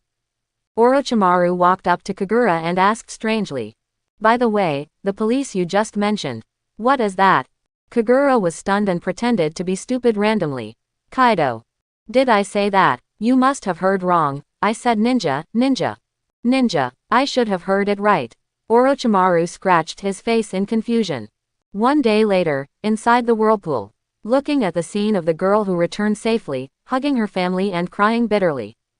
Kagura and others also showed a smile of satisfaction. The staff of the Kingdom of Whirlpool on the side looked at the 4 people in Class 7 and sighed. In the past 3 years, these 4 genin from Konoha have become famous. Although he only has the title of genin, everyone inside cannot be underestimated. In fact, they have been recognized as possessing at least Chunin's strength. Especially the leader Uchiha Kagura, one of the Jonin who fought against him once said. I think the reason why Konoha didn't promote him to Jonin was to trick the ninjas of other countries. If you give this kid 2 more years, I won't be surprised if you say he can challenge the shadow level. As his strength was recognized by more and more people, the nickname he had in the ninja school was mentioned again. The monster from Konoha. This is just a title Kagura has been given again over the years. After completing the mission, receiving their reward, and bidding farewell to the girl's family who thanked them, Kagura and the others set off on their way back to the village. While walking, Tsunade suddenly ran to Kagura, hugged his right hand with both hands, and said coquettishly, "How about we go shopping and then go back, okay?" I have to say that in the past 3 years, apart from her height, the biggest change in Tsunade was that she finally started to grow. Although it is not as grand as the future, Kagura can swear with his Sharingan that it has at least reached B. Feeling the soft touch of her right hand, Kagura couldn't help but raise the corners of her mouth, and an unnatural blush appeared on her face. Tsunade naturally saw Kagura's changes. She peeked at Kagura's embarrassed expression mischievously, but hugged Kagura tighter. Jiraiya and Orochimaru on the side were already used to this scene. Jiraiya was walking, opening a book he had just found and reading it carefully. Over the years, it may be that Kagura's abilities have really impressed him. Especially after he recovered from his injuries and heard Orochimaru and Tsunade describe Kagura's open duel with Danzo for him. He regarded Kagura as the boss by default. Or maybe it was because he knew in his heart that it was impossible for Tsunade to have male-female feelings for him. Anyway, the vague affection he had for Tsunade over the years has been decisively abandoned by him. So as long as the heart dies early, there will be no such thing as licking the dog. As for Orochimaru, he's not interested in things between men and women. If you have the time, you might as well study more ninjutsu. However, this time, watching the scene of Tsunade and Kagura flirting, he rarely interrupted. I think we should go back as soon as possible, otherwise if we fail to make it this time, we will have to wait another year. After hearing his words, Kagura suddenly woke up.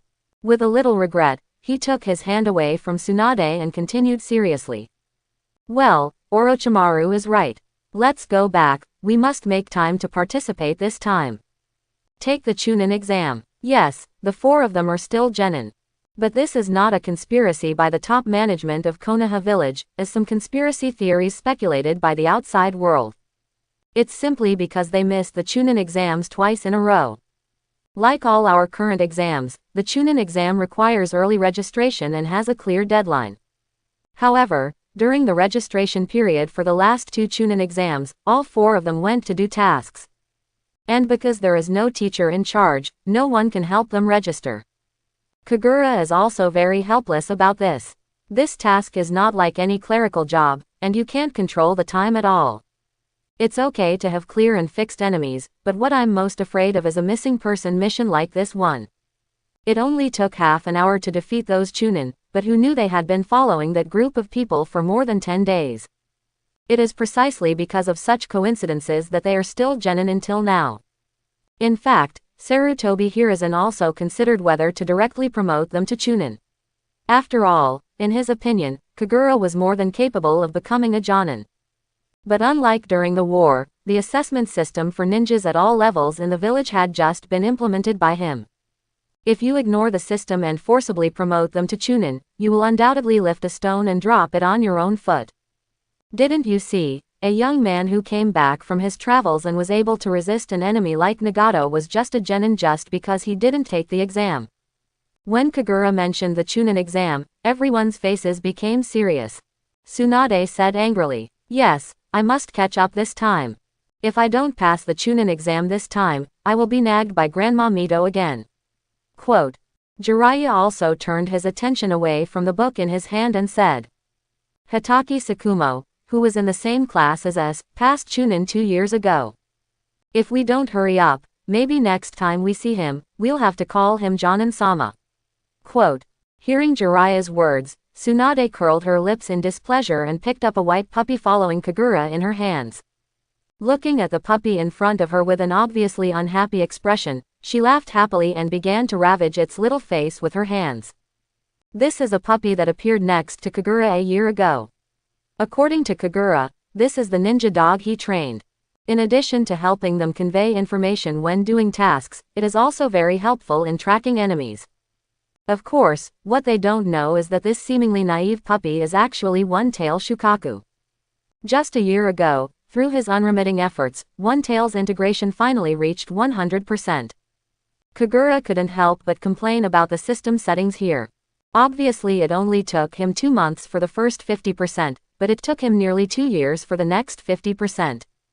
But what surprised him was that just after his one-tail fusion reached 100%, the information about the two-tail fusion was automatically turned on in his system properties. As that message appeared, a pure white cat-like creature with 2 tails suddenly appeared in his body. That is of course the second tail, Nekomata. But before he was happy for a long time, he discovered something that gave him a headache. That is why one tail, which originally seemed gentle, became obviously agitated after the second tail appeared. The 2 little guys would fight inside him every day if they disagreed. Although it would not really affect his body, it would also make him feel noisy. Fortunately, after the fusion reached 100%, he could finally release the tailed beast from his body freely. Although there are certain restrictions, the tailed beast cannot leave him too far, otherwise it will be automatically taken back. But it's still a good solution. So after some transformations by one tail, a white puppy appeared in the team. And Kagura is convinced that there will be another kitten with 2 tails in the near future. Even in the future there will be turtles, orangutans, foxes and so on. In the past 3 years, Kagura's various attributes have also undergone great changes. Now its properties are: Eye Technique, 3 Magatama Sharingan, progress 72.3%. Physical Skills, 6th Gate, Gate of View, progress 67.2%. Chakra, Jonin level 85.6% progress. Tailed Beast, 2 tails, fusion degree 78%. Each attribute has been greatly improved, but except for the physical skill that has been upgraded by 1 level, the others still stay at the original state. Kagura also understood in his heart that as his strength grew, he slowly began to encounter a bottleneck, and he would no longer have the rapid growth rate he had at the beginning. As for ninjutsu, the system has only released 3 missions in the past 3 years. Among these 3 missions, 2 were B-level ninjutsu, and only 1 drew an S-level ninjutsu. Let's not mention the B-level ninjutsu for now, let's focus on the S-level ninjutsu. This is Kagura's first taijutsu class in ninjutsu, 8 Gates Dunka. In fact, 8 Gates Dunjia can only be classified as A-level ninjutsu in the original classification. But obviously Kagura inherited a ninjutsu with the power of yakai, so the system classified it as S-level. Some people may ask, isn't Kagura's attribute itself identified by the 8 gates in 8 Gates Dunkai? Doesn't this mean that he knows the 8 Gates Dunka ninjutsu? This is indeed just a misunderstanding. As we all know, the opening of 8 gates has a great relationship with the user's physical fitness. The better your physical fitness, the more doors you can open, so 8 gates is used as the standard. Including Kagura's current physical attributes indicating 6 gates, it does not mean that he can open the gate of view without injury. Only when the progress reaches 100% can the door level of this stage be opened without damage. Of course, Kagura has also successfully copied many ninjutsu using Sharingan over the years while fighting different enemies. But since these ninjutsu levels are not high, we won't mention them here for now. After rushing all the way, they finally made it back to Konoha village within the registration period. Signing up is actually very simple. You can actually sign up at the window next to where they often receive tasks. After solemnly filling in the names of the 4 people, they handed over the mission of the Kingdom of Whirlpool and walked out. As soon as they came out, they saw 3 familiar people. The silver-haired one is none other than Hitaki Tsukumo, whom they mentioned earlier that he had been promoted to Chunin. Next to him is Matt Dai wearing a green tights and a watermelon head.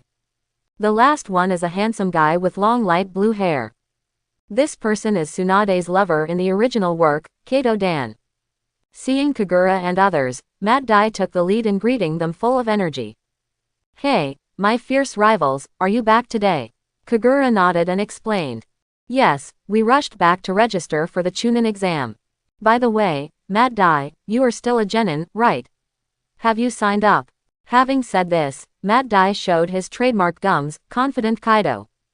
"No, my team leader said I wasn't strong enough to take the exam, so he didn't report my name." "No, there's nothing to be proud of. What are you doing with such a confident look?" When Kagura was speechless, Kato looked at Tsunade and others and said gently, Everyone knows your abilities, and you have already surpassed Chunin in strength. So don't be nervous, you will definitely pass the exam. Quote. Kato Dan was actually 1 year older than them, and he was their senior brother in the previous year at the Ninja Academy. But after becoming teammates with Hatake Sakumo, who is also a Chunin, I have gradually become familiar with Kagura and the others over the years. Looking at Kato Dan, who was as gentle as a big brother, several people nodded unconsciously. Afterwards, several people exchanged their experiences on recent missions and then left each other. After saying goodbye to Kato Dan and others, Kagura looked strangely at Tsunade beside her from time to time. Although the two have only maintained a tacit ambiguity over the years, given their ages, they have never taken the initiative to expose that relationship. But based on the man's strong possessive desire, when he saw Kato Dan, he still felt a little uneasy. The person just now was Tsunade's lover in the original work, although now the whole plot has changed dramatically because of his appearance. But who knows if this fateful connection will have any effect. Feeling Kagura's peeking eyes, Tsunade looked back keenly, widened her almond eyes and asked. What are you doing? Kagura was discovered and immediately looked forward, forcing Kaido to remain calm. No, I didn't say anything. But based on a woman's unique sixth sense, Tsunade concluded that Kagura was lying. She rolled her eyes and suddenly jumped to Kagura's side, holding his arm again. She stretched her head close to Kagura's ear, and her small cherry mouth said softly in a very seductive voice. Really? Hiss. Where did this little goblin learn all these tricks? Seeing Kagura's expression that seemed to be frozen, Tsunade deliberately smiled. She let go of Kagura's arm and ran to Kagura. Putting his hands on his lower back, he leaned down and looked at Kagura and said mischievously. HMPH, who told you to hide something from me? After saying that, he stopped looking at Kagura, turned around and walked in front of him. Kagura smiled helplessly and followed silently. The afterglow of the setting sun shone on the streets of Konoha, elongating the silhouettes of the two people until they merged into one point at the end. Oh, no. At this time, there were two friends behind them who were eating all-you-can-eat dog food. The next day, Kagura and others received a message. This time Chunin will be a little different from the previous two. This time the Chunin exam will be jointly organized by Konoha Village, Kurigakure Village, and Kumogakure Village. This is also to reflect the friendly cooperation between the three forces. Yes, you heard it right, this is to reflect the friendship of the three countries. For him, who had just gone to the Kingdom of Water and slaughtered a group of Chunin from Cloud Hidden Village, this was like a huge joke. But at the same time, he also knew very well that this was just a political method between big countries. No matter how they fight in secret, they even want to kill your whole village. But on the surface, everyone still has to maintain the illusion of friendship and love. Shaking her head, Kagura also began to prepare for this Chunin exam. In order to cope with this Chunin exam, the entire team of their 7th class suspended their mission. Each adjusts her status in this short period of time. For Kagura, although his strength has far surpassed the Chunin level, out of habit, it is still necessary to search for information on the Chunin exam. After all, he knew from his memory that the Chunin exam was called a written test. The scene turned to Union Village in the Kingdom of Thunder. Third Hokage, a young man, was standing in front of Eye. This young man wears an eye patch on his left eye, a hat in the shape of the word, Earth, on his head, and is wearing a black combat top unique to Union Village. I looked at the young man in front of him with satisfaction and said in a rich voice. Tushiro, as the main representative of our Kingdom of Thunder this time, you must work hard to win glory for me. When the young man in front of him heard this, he didn't say much, he just nodded indifferently. Hokage didn't care either. He looked at the map on his desktop and continued. Although it is only peaceful on the surface, this kind of multinational joint assessment is still an important way to express our country's strength. Such a pity. Having said this, he couldn't help but have a headache. The rebellion of the Gold and Silver Brothers a few years ago was a fatal blow to Union Village. In addition to the shocking move of killing Second Hokage on the spot, the most important thing is the hidden danger brought by the will of these two brothers to Union Village. In fact, as a militant, he did not understand the thoughts of the two brothers. If we look deeper, he is also a member of the Hokage faction in the village. Since even he thinks so, one can imagine how many followers of the two brothers there are in Union Village. The rebellion was almost devastating to the village. Let's just say that the 20 Golden Horn troops under their command can almost be said to be the 20 strongest Jonin in Kumogakure village. However, the mainstay of these villages was slaughtered in the battle with Senju Tobarama. After the news came that Jinzhou Yinzhou was injured and escaped, many young people in the village who agreed with their ideas secretly left the village and chose to follow them. These were the main reasons why he rushed out to hunt down the two brothers. If those two brothers don't die, Union Village will be split up soon. Fortunately, all this was stopped due to his efforts. But at the same time, because of this, among the young people of this generation, only Toshiro in front of him can give him a little hope. Just as he was deep in thought, an explosion suddenly came from somewhere in the village not far away. Looking at the direction where the explosion came from, there was not much surprise on Raikage's face, but a trace of depression flashed across his face. He murmured, "Is there another problem with the containment of the two-tailed Nekomata? There is also an even more troublesome eight tails. Hey, it's really hard to find something like Jinchuriki." The scene turned again, on an island facing the sea. An unusually young-looking boy was looking at the people below with his chin in his hand. At this time, 7 young men of different shapes were standing below him. Some of them have short black hair, no eyebrows, and a large cross scar on the right side of their face. Some have long orange hair that reaches their waists, have sharp teeth, and have fluffy bandages around their necks. There is also a tall man with slender limbs and a Kurigakure Anbu mask on his face. But no matter their size and appearance, they all have one thing in common. That is, they are all holding a strange-shaped weapon. Although some can be seen as a huge chopping knife, some are just slender bayonets. But some of them look like thick long sticks wrapped in scrolls, making it hard to tell whether they are weapons or scrolls. The young man at the top glanced at everyone with his scarlet eyes, and after a long time he slowly said, "Today, I officially grant you the title of the 7 Ninja Swordsmen. I believe you know what this title means. The ninja swords in your hands are masterpieces crafted by generations of ancestors in the village. I hope you will not insult them." Quote. After hearing what the young man said, the 7 people knelt down in unison and responded in unison. "We understand, Mizukage-sama." The one speaking above was the newly appointed 3rd Mizukage of Kurigakure village, Gotachibana Yagura. I'll explain the timeline here. Some people may wonder if the age doesn't match up here. But officials did not provide his actual age. But according to the official statement, this guy is born with a baby face. He seemed young when he became Mizukage, but in fact he already had grandchildren. If we really go by comparison, he may be older than Sarutobi Hiruzen. In addition, since the 3rd Mizukage does not have any information or appearance records, in order to ensure the normal development of the plot, adjustments can only be made. Closing parenthesis. If Kagura were present at this time, he would definitely be surprised to see the 3rd Mizukage in front of him. Although the 3rd Mizukage's name is never revealed in the plot, according to his impression, the 3rd Mizukage should be a person with long black hair and straight hair. The baby face in front of me should actually be the 4th Mizukage. It seems that due to his arrival, the butterfly effect has taken effect again, allowing this Gotachibana Yagura to become a Mizukage ahead of schedule.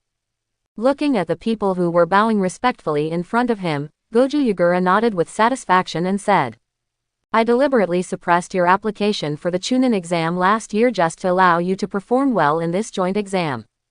But I estimate that Konoha and Cloud Hidden Village will have similar preparations.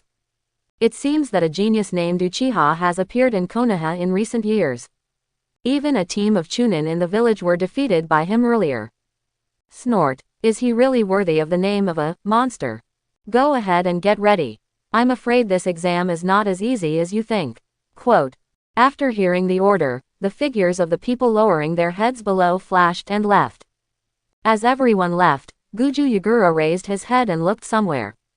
There was a circle of water, and there seemed to be something huge swimming underneath the water. Its back shell covered with spikes can be vaguely seen emerging from the water. This is none other than Isobu, the 3 tails adopted by Kurigakure village. Like 3rd Raikage, Goju Yagura was also having a headache thinking about Jinchuriki at this time. But unlike Raikage, Guju Yagura has already laid out several plans. Including the mission that was disturbed by Kagura and others not long ago, he specially selected Jinchuriki candidates from the country of Whirlpool. As everyone knows, the best container, the girl from the Uzumaki clan, is undoubtedly the best candidate. But after all, he had to maintain the superficial peace of the countries, so he could only secretly send a Chunin-level team to capture the target. But he didn't expect that the entire Chunin team sent out for safety reasons would be completely defeated by a Genin team. Looking at the three tails who seemed to be enjoying their freedom, he murmured.